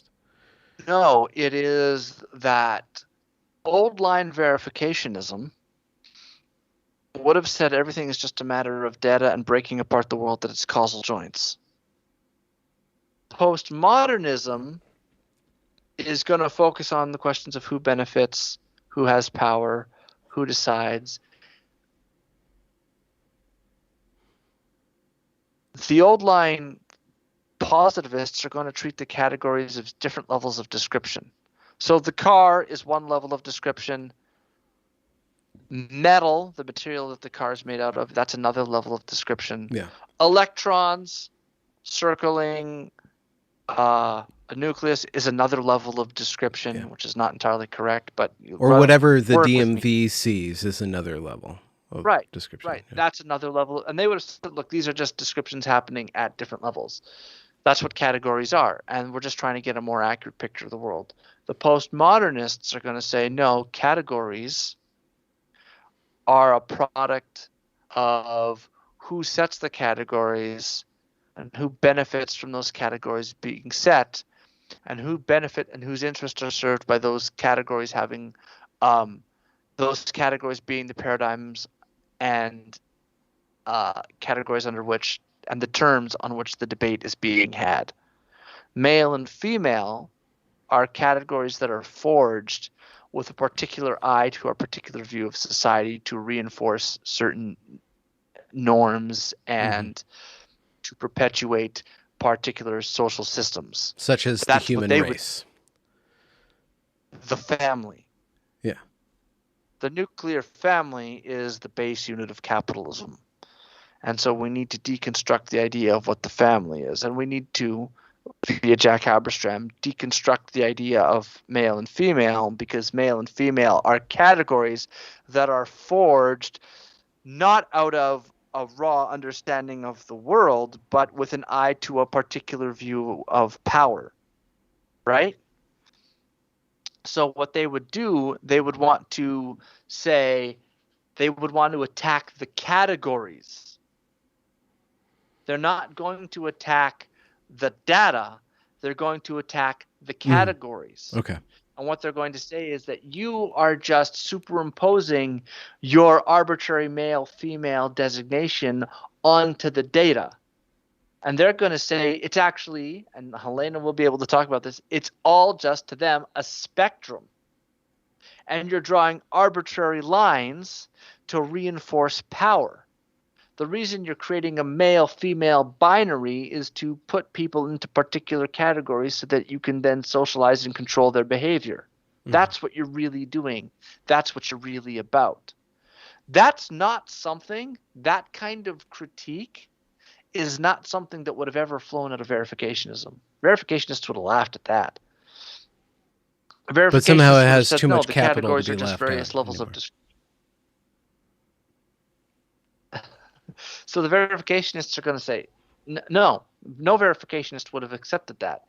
The idea that the categories, that language is just free floating and endlessly reinterpretable, that anything can be interpreted in multiple different kinds of ways, and that the data can be, there is no correct way to look at the data. There's just data that can be viewed from any side, that can be deconstructed and construed in whatever you want.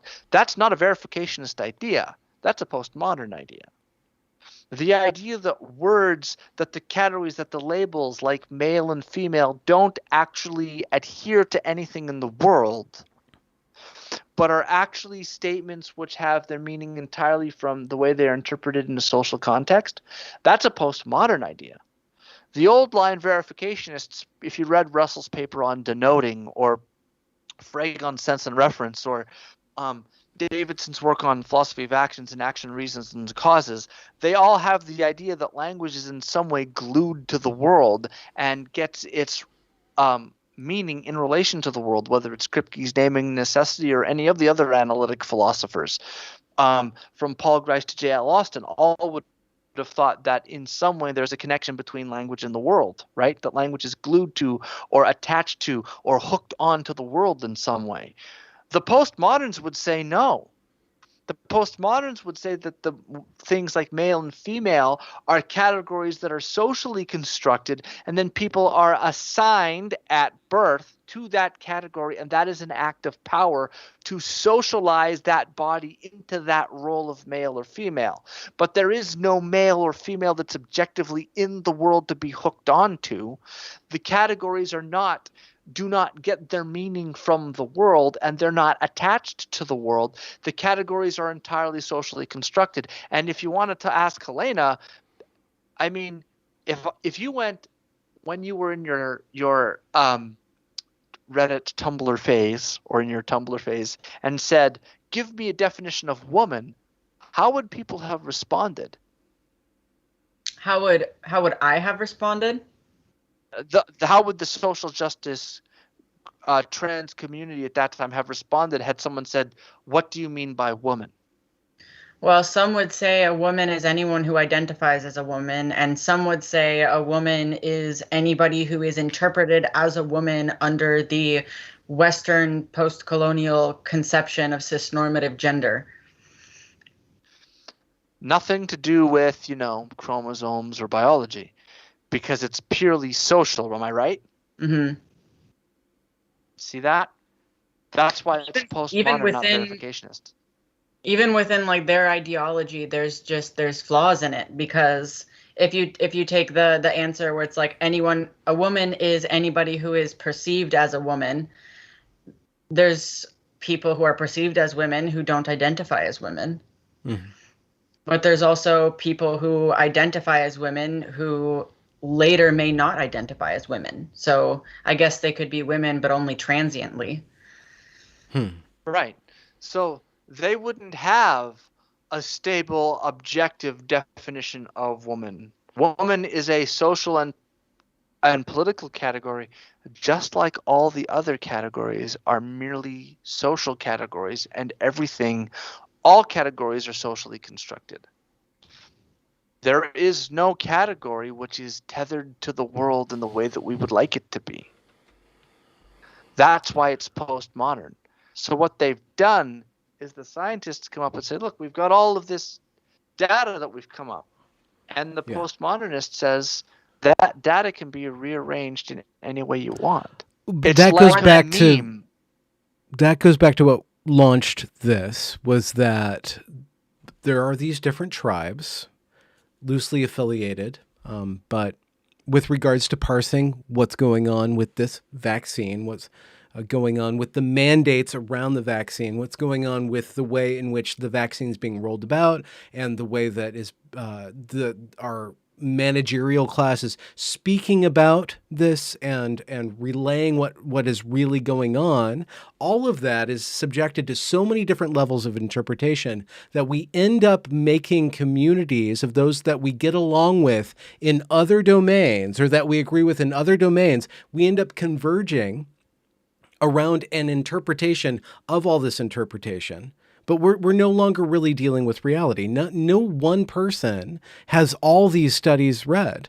We have to feel our way towards somebody that we trust, and we're going to go with our priors on that. We're going to go with, does my level of analysis about this risk agree with this person or disagree with that person? This amalgam of the postmodern experience, as far as I'm concerned, is dealing with all these different levels of analysis and being able to be honest with what you don't know and what you do know, and trying to somehow affect cohesion on a societal level. And we've lost that because it's all team sports. I think that's right, but I think that the problem, what opens the door for that, is the attack on the categories.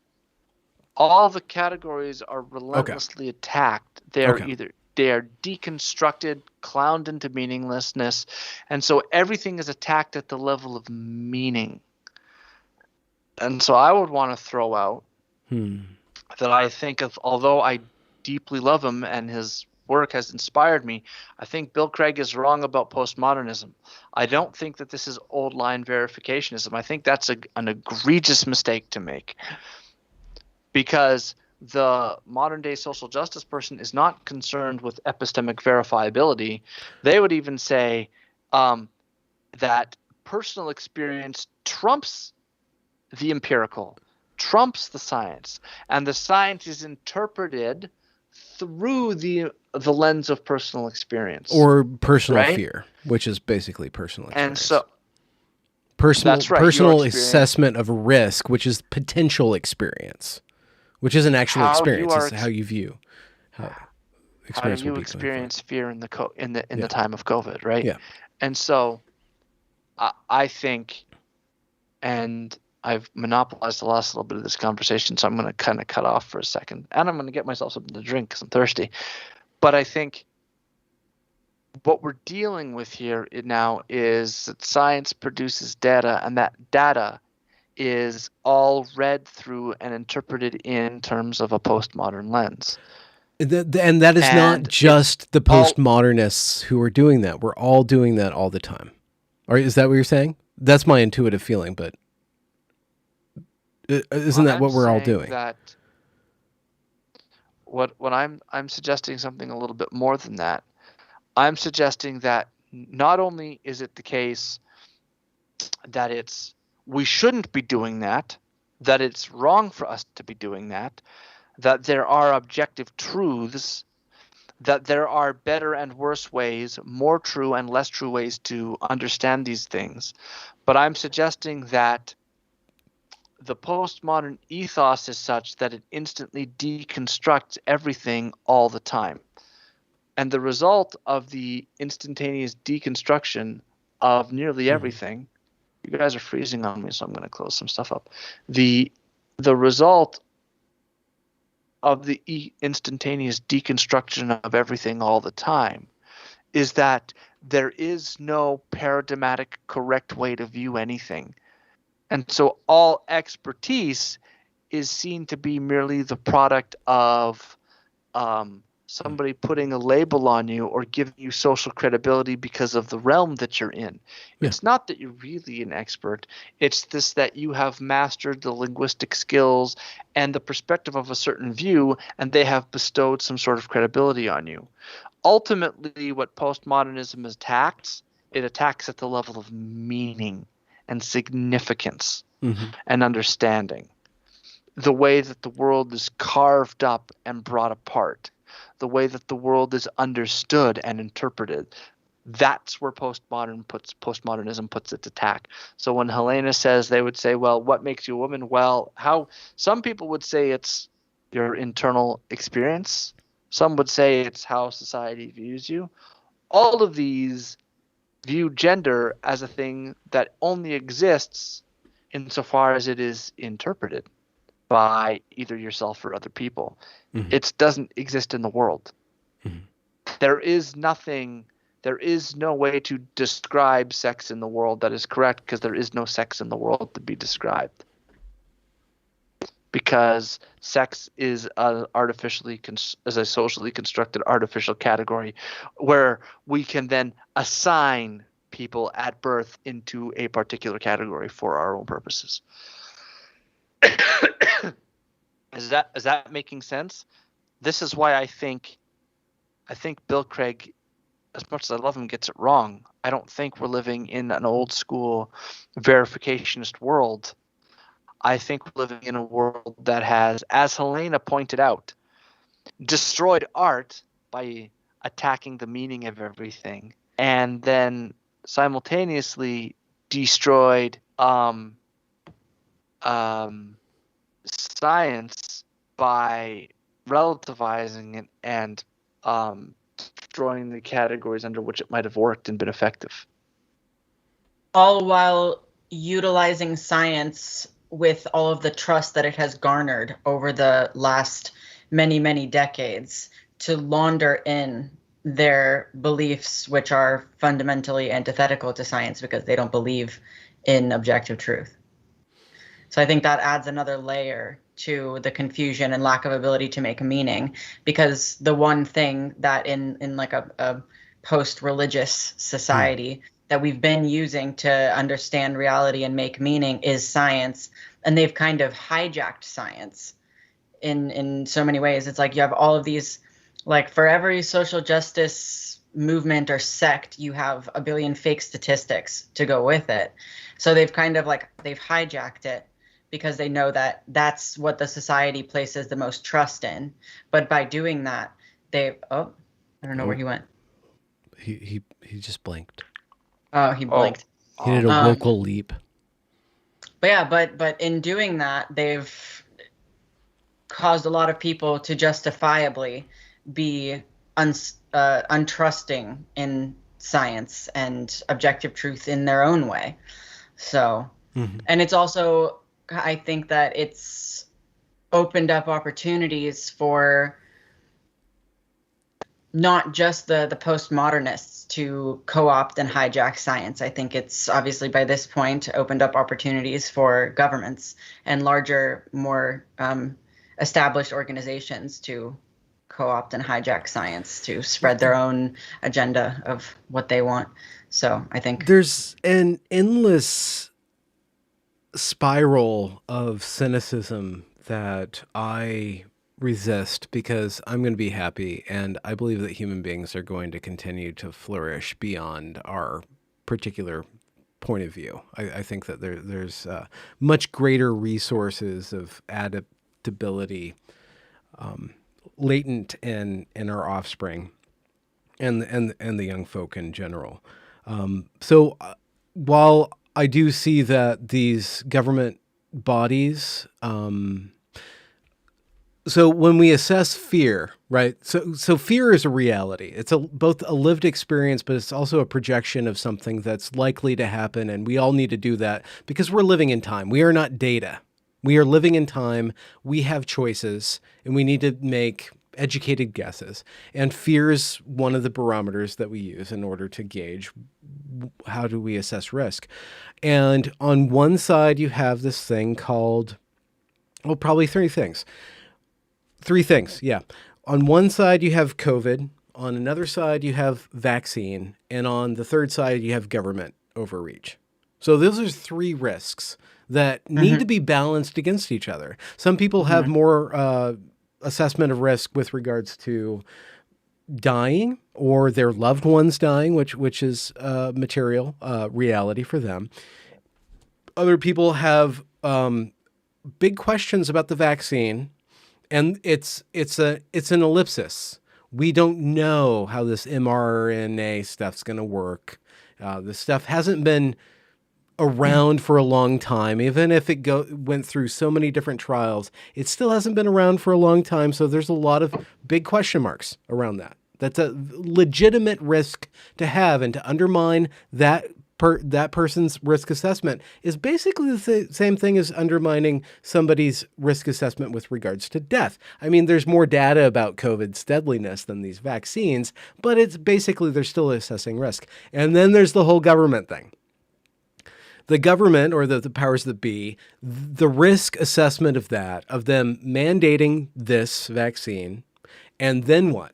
And then what? And then what? If we look at somewhere in Australia, and this is another vector, I can hear you, Wokal. Another vector of the relevance or the valence of the gender issue is that this is something that governments have gotten behind. We will change your body and hook you up to life to medical procedures because that's who you want to be, and we believe in you in that way. So assessing the risk of the government is a third question.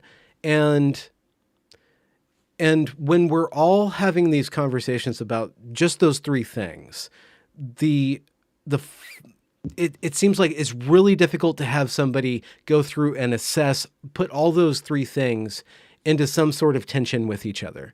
They're either talking about death or talking about vaccine, which is a possible death. We don't know. Where's the data, And then there's the government thing. And we have plenty of data on the government thing because if we can trust in anything, it's that the institutions of human control are malignant. They are corrupt.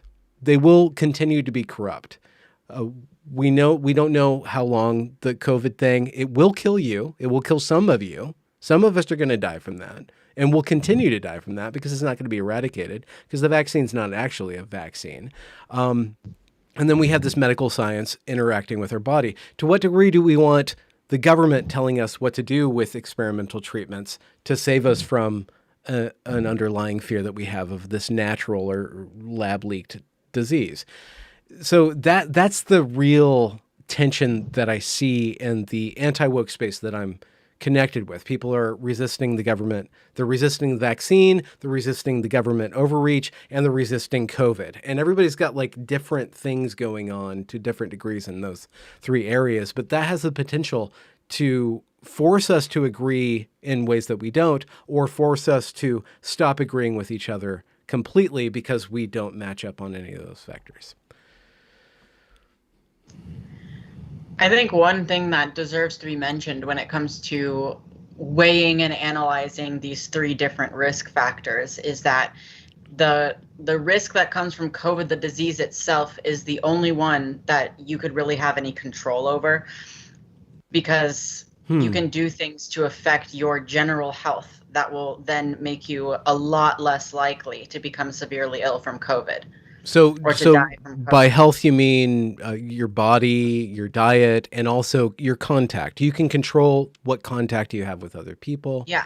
Yeah. And that's, I think, one of the things that frustrates me when I'm trying to do this risk assessment is that you look at, so these government overreaches and the pressure to get the vaccine are all kind of with this implication that that's the only way to help people from being harmed by COVID, when if the real emphasis was on protecting people from being harmed by COVID, there would be so much more emphasis on general health than there has been so far. Like, in fact, we've actually done the opposite. Like, in these lockdowns, a lot of people have stopped exercising. They've kind of transitioned to a lifestyle of like being even more sedentary, even more indoors, and doing things like just sitting around ordering Uber Eats all day, which is usually not the most nutrient dense diet on earth.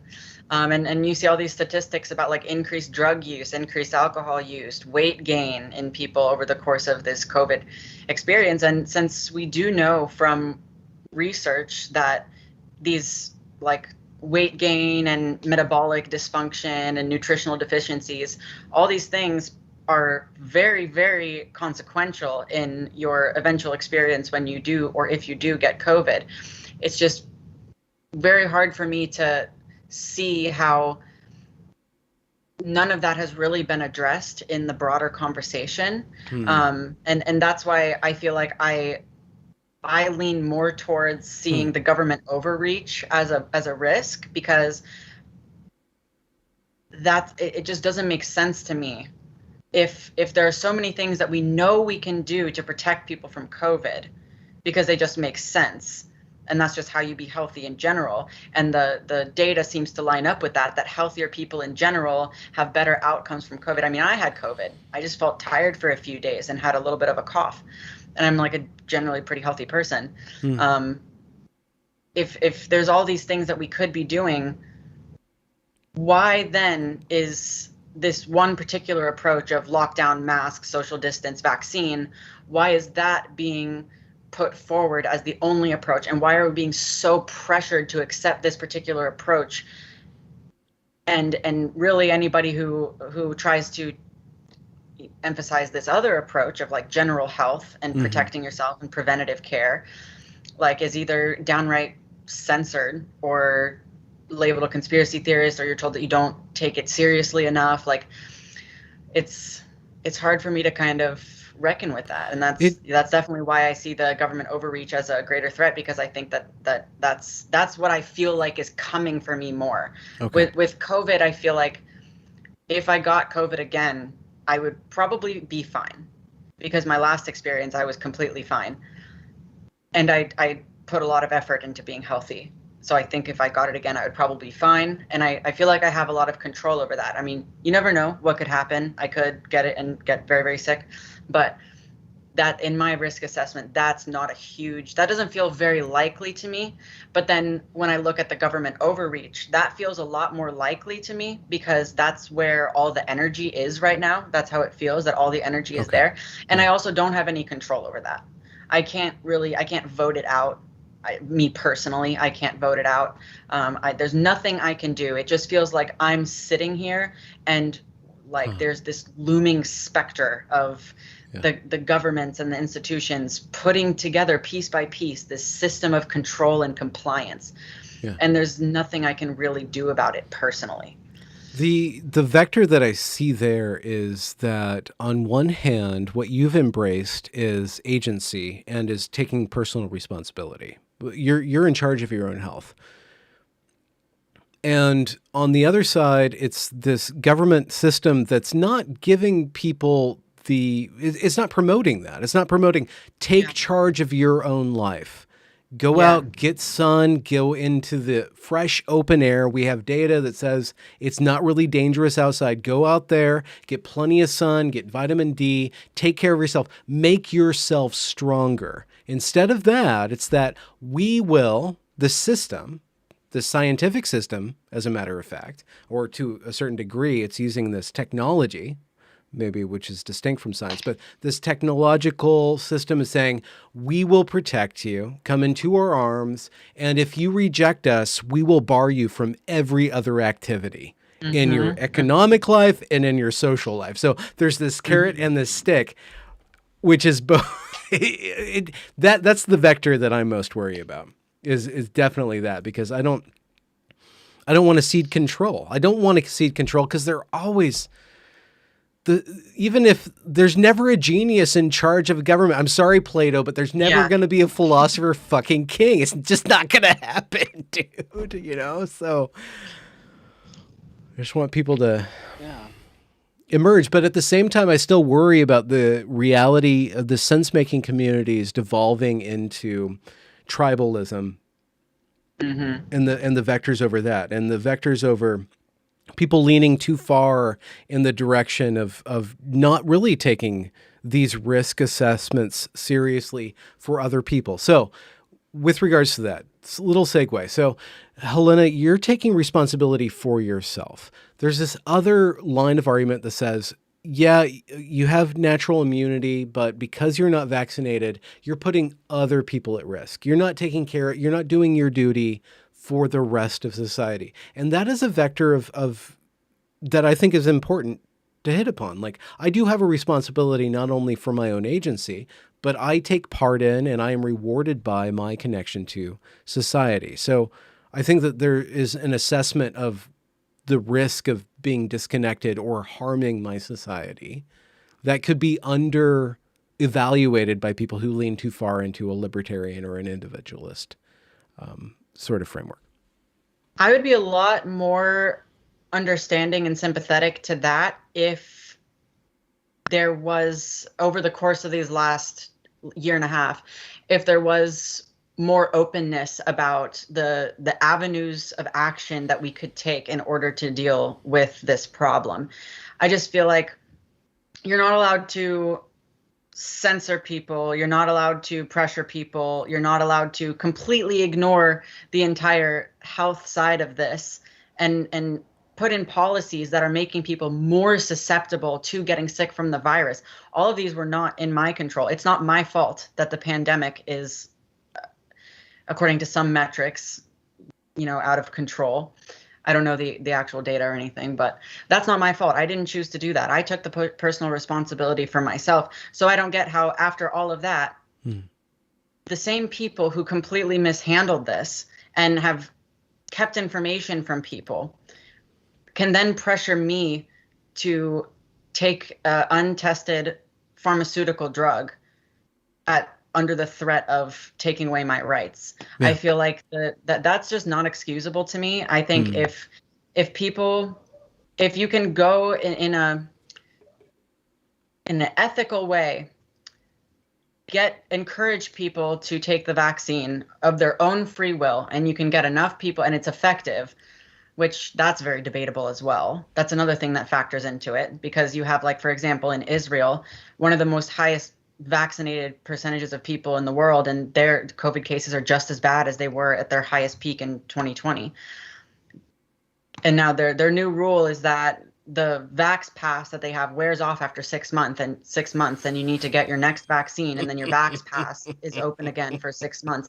And so they're going to be in this perpetual cycle of vax pass, getting 90 vaccines per day. That it doesn't feel like that is my responsibility to take that risk with a drug that I don't trust. Yeah. When it's especially under threat, especially under the mandate is turning you off even more. The threat of force even more is entrenching you. That's the problem. Like, that makes me automatically distrust it more, because if you know that I don't want this, and because you know that I don't want this, you're going to force me by threatening me that you're not going to let me be employed, you're not going to let me in some places go to stores or restaurants, have a social life, and in some places leave my freaking house. If you're willing to go that far to force me to do something that I don't want to do, that means that you're malicious. I don't trust you. So that's my take on that. I think if we lived in a more normal time and this was a situation of like the 90s. If we lived in a normal time, in a more like in a society that we could trust our government better.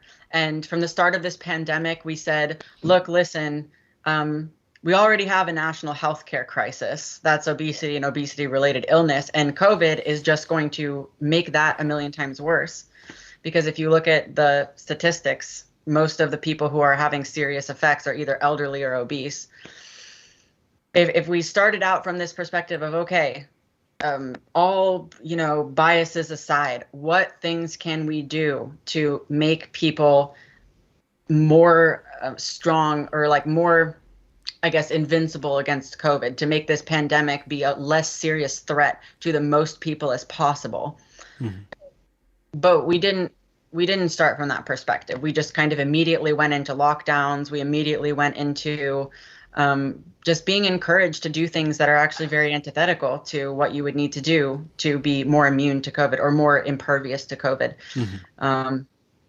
So yeah, if we lived in a more trustworthy society, then I would probably trust the vaccine more. But well, okay, but again, and Wokal is now potentially hydrated. Again, it comes back to what's the base, to what level. Okay, it's the inverse of risk assessment would be the value assessment of having a government, of having this potentially corrupt to a certain degree institution there. To what degree do we need to obey the government? To what degree do we need to allow it as a necessary evil, for lack of a better term? We can't just say it's evil. We can't just say all mandates, all laws, because then we go back to 2020 riots, the reaction over the course of let's just burn everybody's private property. There's some sort of counter to complete distrust in the institutions. How do you kind of basically square that assessment, the cost versus the benefit of having to live in a, as the Joker calls it, society? I don't know. I think respect is earned. I would feel better about obeying the government if I felt like the results produced by what the government is doing were good. And this isn't just in terms of COVID. Like, this is in terms of there's just so many things that, in 2020, just the government is just not doing a very good job at a lot of things. So I think that if the government felt more benevolent, if I felt like I as a citizen mattered more than their financial interests, then I would probably trust the government more. But it's just like, I don't know how you can really get away from this reality that the government just right now is not, it just isn't trustworthy, because trust is earned. So I don't trust it. But again, yeah. I don't know if I fear the government. I actually have a significant amount of fear of people fearing the government too much to fear the government a little less. Like if everybody collectively decides nuke the government or to go against that. There's anarchy on the other side of that. It's not going to happen, but there will be some sort of fallback before it goes all out. I do completely support the revolutionary or the the Gadsden flag, libertarian up to a point impulse, but I also fear people going too far off in that direction. I think it's just a danger. You have to be balanced. Again, there's a cost balance, cost benefit to that. So I don't know how to fix it, because I do see from certain perspectives that it is hopeless, that there's no way to fix this system, that even the worst thing that you could do to the system, being electing Trump, had no effect overall. Even the people who voted in Trump specifically to upset the system so that it could reset, watch the system ingrain itself even more, or ingratiate itself even more, and entrench itself even more to that attack. So while there's not a lot of hope, I'm looking for the silver lining. Yeah, I've been looking for the silver lining too. It's a really weird thing to grow up in, because it's like I'm well aware that I have my whole life ahead of me, and like someday I want to have a family, I want to raise kids, but it's like just my experience of growing up as a kid in this world was very, very rocky, and I obviously got out okay, but I'm well aware of the risks. And now with like the kind of like looming specter of government tyranny, it's even more like, I try to be positive. I try to like take responsibility for myself, but not gonna lie, it's pretty freaky right now. Can I just add something? I have a 7-year-old son. It is worth it. Of course it's worth it. I'm definitely going to have 10 million babies. But I understand the reticence. But it is good. I'm sitting around here. If you could see, my son's like giant stuffed lion is like right here, and it's propping up this microphone here. So we were just talking about risk for a second. I want to read you something from somebody. This is a philosophy professor, Danielle M. Wenner. So here's the first thing. Since we're talking about risk assessment and ideological, I haven't socialized indoors with anyone since March 2020. This is a tweet from August 26, 2021. My indoor interactions have been limited to doctor and dentist appointments and physical therapy. Today, my department is having an all-day in-person faculty retreat, and I just almost blacked out from a panic attack on the way to the car.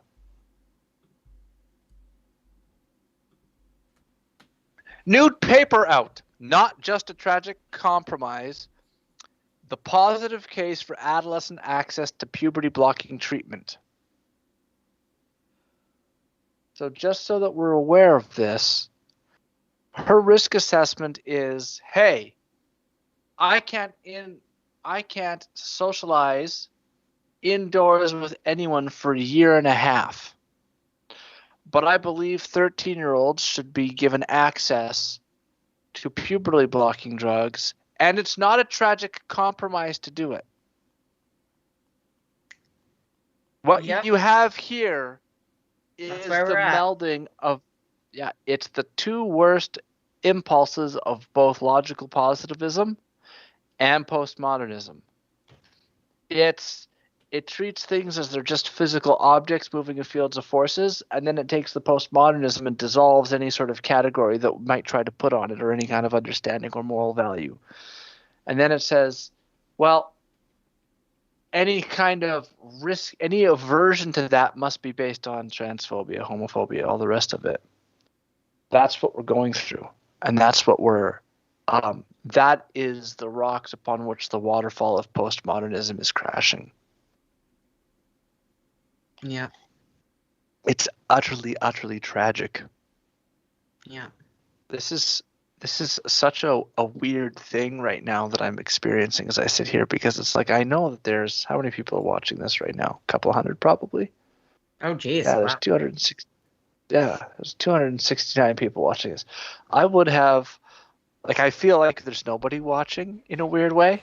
Yeah. I feel like this is just me and Helena and Ben. Well, Ben's not here for the moment, but it feels, So that is something that I think that people have yet to come to grips with, is that we are living in a postmodern world. Yeah. That it's utterly postmodern, and to make the mistake of thinking that we're somehow going to get out of it by acting as though the empiricists are in charge is a mistake. We're living in postmodernism. We're living in a world where trust has been utterly broken because a group of people has turned their skeptical dials and adjusted their risk assessment for political reasons. Yeah. That's why we have a paper. I just read something for you, Ben. This is from philosophy professor Danielle M. Wenner. Wait, hold on. She says, wait, hold on. Wokal. What do we adjust our risk assessment to then? How do we properly attach our fear to the environment in a reasonable manner? Well, I'm going to read it to you. I'm going to read you something here, and this is going to show you. This is going to highlight the problem for us. Hold on. I just don't want you to read it to the audience more than once, unless they. But if you're going to do it, you're going to do it. So. I'm just thinking about the audience. I'm secondary. Oh yeah, I forget. It's my show. It's their. I just talked to Helena about how there's an audience, and I forget that there's an audience because it's just I'm talking to my friends, right? So it's weird. Yeah. So what she said is, just to catch you up, is that she hasn't socialized with anybody since March of 2020 indoors at all. But she just wrote a paper on how she had a panic attack because her work was going to have a retreat or something like that, and she almost passed out of a panic attack. Yeah, because they were going to have an indoor meeting, and then she's got an all-day indoor meeting, and then she turns around and writes a paper about the positive case for giving puberty blockers to adolescents. This is somebody who has turned their skeptical dials based on a particular political ideology that is prominent in her life. Mm-hmm. So here's the thing. One of the very few things that postmodernism gets right, and postmodernism gets almost nothing right, but it does get this right. Postmodern philosophers, Foucault, Derrida, got almost nothing right, but they got this right. Human beings are social animals right to the bone. Yep. That's one. And two, that human beings cannot in and of themselves and by themselves be fully objective, generally speaking. Mm-hmm. That's both of those things are true. They get everything else wrong, but those two things are true. Rather than now that the postmodernism has been picked up by the social justice warriors, those two insights are now being wielded weapons. I'm just seriously, the social justice warrior and the postmodernists are our least worries now. It's the entrenched managerial class, and then it's the stochastic reaction to that.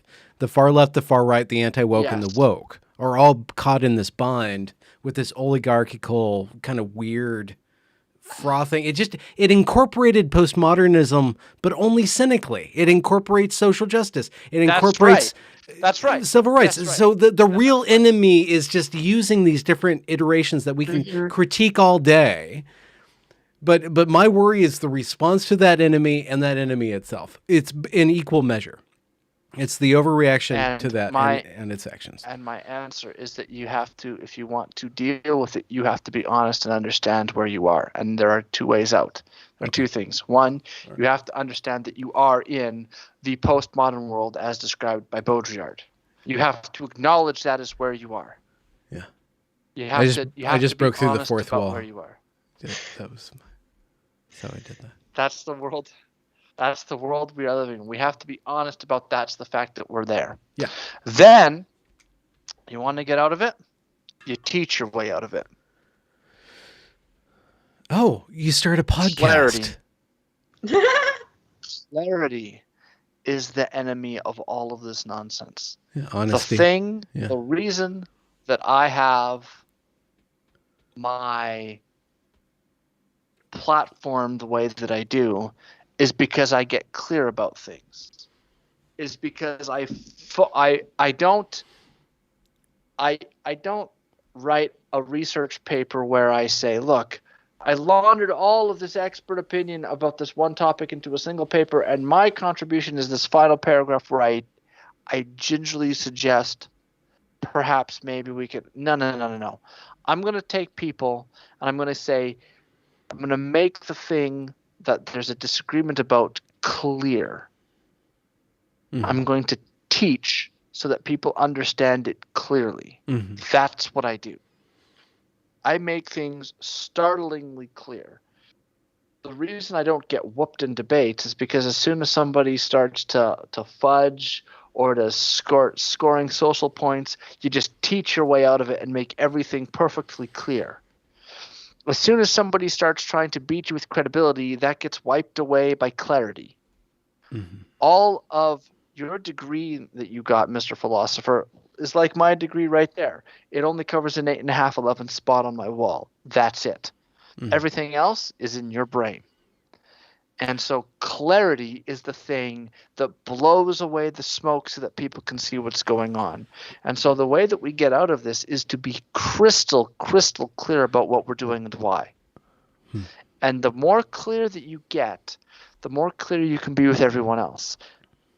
And the more clear you can be with other people, that starts to once you get clear about things with people, the fog of postmodernism and the fog of social justice and the fog of the managerial class and the fog, all of this stuff starts to get blown away.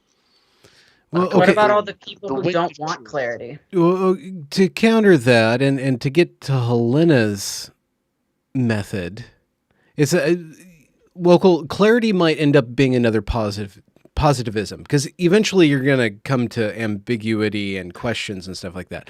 Helena's got this flavor on Twitter, and I think it's part of her celebrity that she causes. Come on, you were on Fatasi's podcast, and what was it? Sullivan or Tracy had you on? But you get, the above.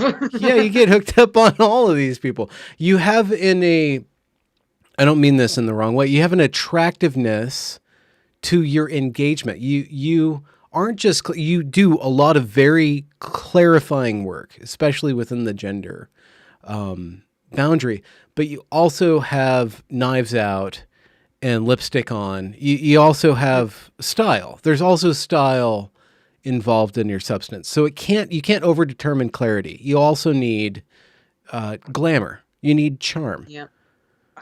In that.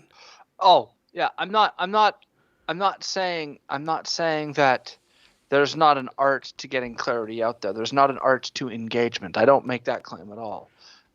What I am saying is that when you teach your way out of it, what gets out is through understanding. The fog is mental and misunderstanding and sleights of hand and people being afraid because they're getting run over rhetorically, because every time they make a point, they're met with some previously cobbled together rhetorical bomb that's been brought in to take them out. Yeah. And all that stuff gets undone by teaching your way out of it, bringing understanding and showing people what's actually going on. I think I've got one more thing, and then I'm going to I just got one more thing, and that is in dealing with the Zoomers, I did a recent post on Christianity. I don't know if you guys saw this. In dealing with the Zoomers, I made a point about Christianity. This is the opening of some sort of very startling murder mystery, and I think you're the corpse in this one. Risen. What I said is that the old paradigms, the old questions of Christian apologetics, where did the universe come from? What about other religions? How can a good God allow evil? I said those are gone. The question of the Zoomers is all about meaning. Yeah, I did like that. You did it excellent. This was an excellent thread. I remember this one. This is a good one.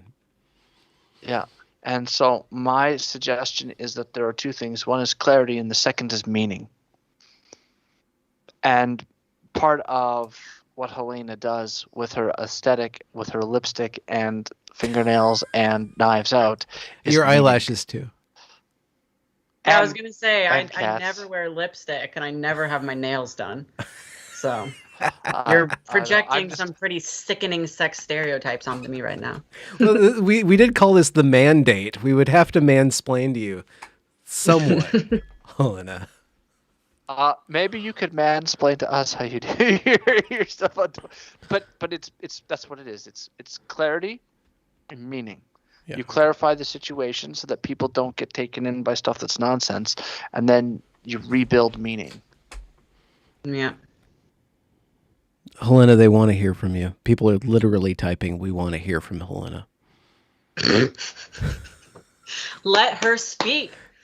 But yeah, I hear what you say, and especially when you put it like in the context of what I do, because I do think that my biggest the biggest asset that I offer to the gender conversation is the clarity, because I do feel like I feel like there's just like so many people just like spewing bullshit from all sides, and they're so like personally invested and emotionally invested, and just there's so much confusion and different people, and I feel like I just kind of see through it, and I'm like, no, like this is how it is. Obviously that's my opinion, but yeah, I do see the benefit to clarity, but I also recognize that people need to be in the right headspace to receive that clarity. You can't just take someone who is intent on misunderstanding, who is intent on not thinking clearly, because there's a lot of people like that. I used to be one of them.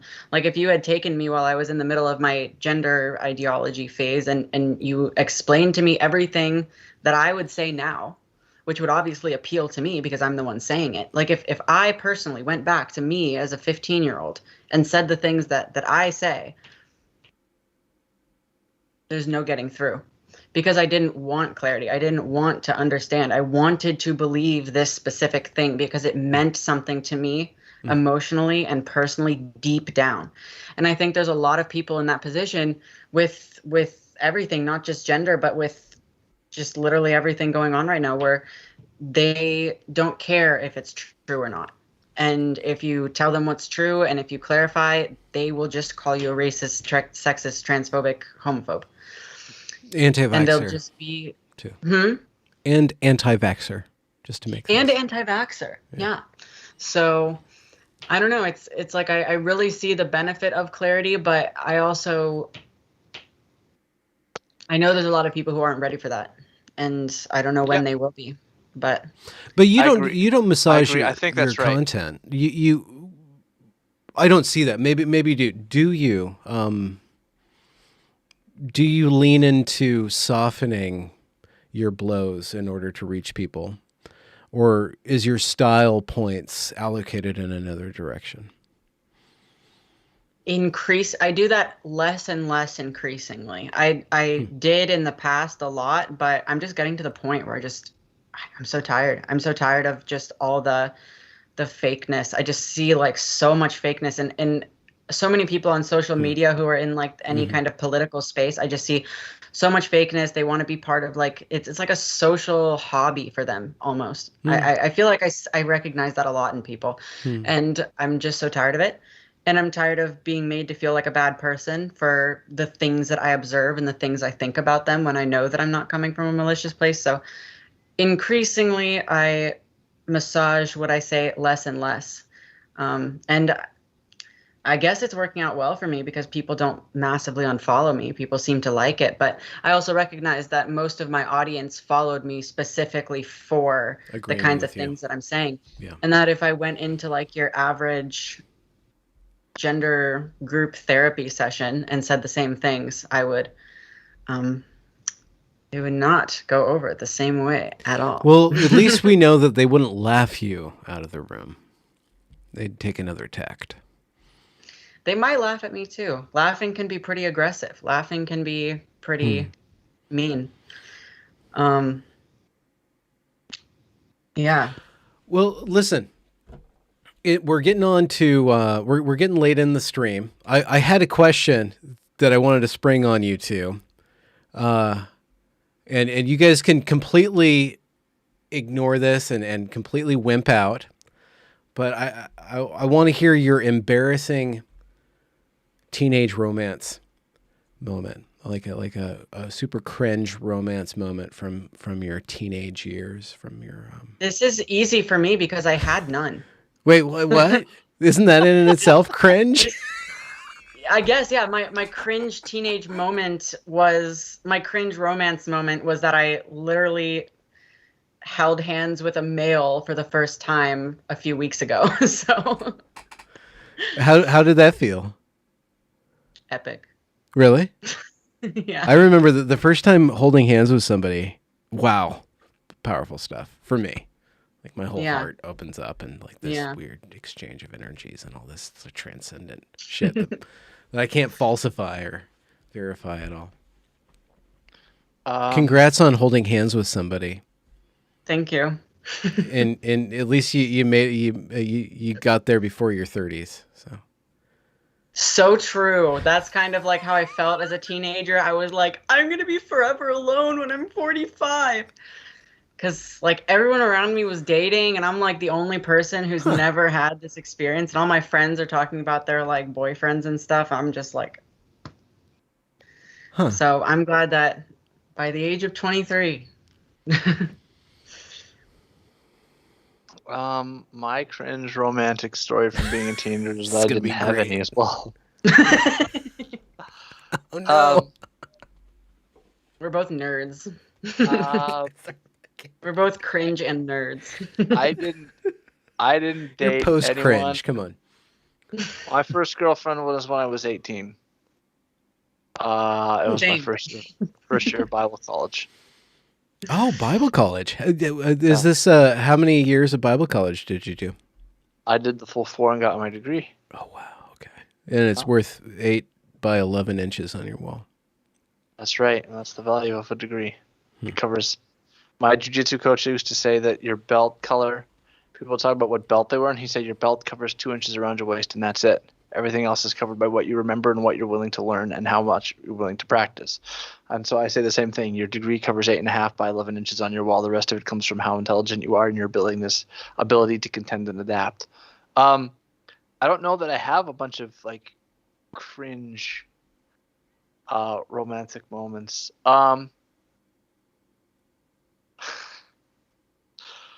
When I was much younger, I went to hold the girl's hand once, and I said, I'm not sure entirely if I'm reading the situation correctly, so I'm just going to hold your hand now.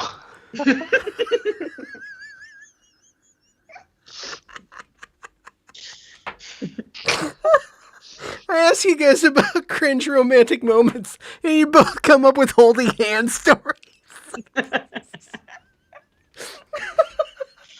It's the context.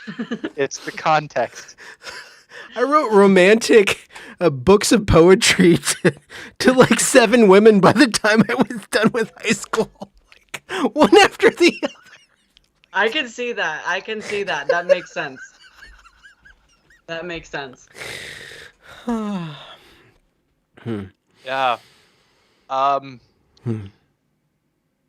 It's not that I don't have more stories; it's that I'm not willing to share them. Okay, fine. Well, we'll stop at holding hands. That's actually my. I'll tell the story, and then we can wrap up the stream with a bunch of soppy goodbyes. But my dad refused to hold my mom's hand unless they were praying. Until they were engaged, and then he wouldn't kiss her until they were in the marriage ceremony. He was such a hardliner, my dad. That's the premarital sex equivalent of telling your son that when they're old enough to get a driver's license, then they can ride the bus. Basically. My dad has phenomenal self-control, and he didn't give me any, so that's how that worked. Yeah. He saved Oh it man, for that's himself. I used to. Yeah. I used to laugh at. I used to be that, and then I used to laugh at that. And now I am in the situation where I believe we have we are rediscovering the wisdom of some of the social conservatives entirely by accident. You know what? That it's not just a meaningless game that can be tossed around and played for fun and without consequences. Is as it turns out, romantic relationships ought to have meaning. Yeah. And or they are a tremendous reservoir of meaning for the human life in total.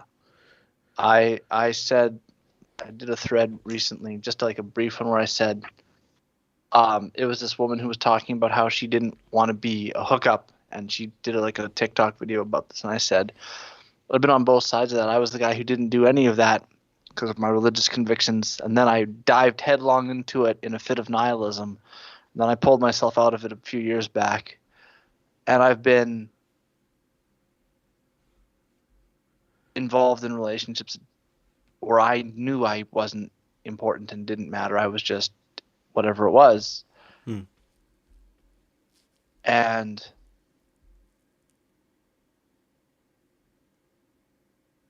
I can only hope for better for my son.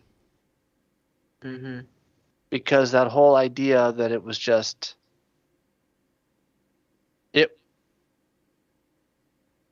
it was never, it can't ever be just sex. Because even sex is not just sex. In the words of G.K. Chesterton, if someone asks you to tell them anything about sex, the answer is both that it is beautiful and that it is dangerous. It's never just sex. It is sex, and it's not supposed to be just. Its meaning is not relative, and it is not merely a tool for pleasure. I think that's wrong. I made that mistake. I turned myself into mean nothing so that the act could mean nothing. And I deeply regret that. I think that the worst elements of nihilism don't come from being weary of pain, because there's always hope that it can get better. I think that the deepest nihilism occurs when you become weary of pleasure. When you've hit the peak of the mountain of you wrote the best song, or you've had the best sex, or you had the best meal, or you've made the most money. You've hit the peak of whatever you're after, and you realize that, or you had the best drug, and you realize that all you're looking for is the next high, and you can never have the high that beat the high that you just got. I don't think fun or pleasure or hedonism is the way. It's meaning. It's meaning and purpose. Both linguistic meaning and meaning in terms of telos, meaning in terms of purpose in life. And I think that is the thing that people crave, and that's the thing that postmodernism dissolves and makes impossible. It rips everything apart and makes everything meaningless. And that's why I just wanna hold your hand. I think that is in part why none of my stories are cringe, but all of them are. Maybe it's because they're tragedies.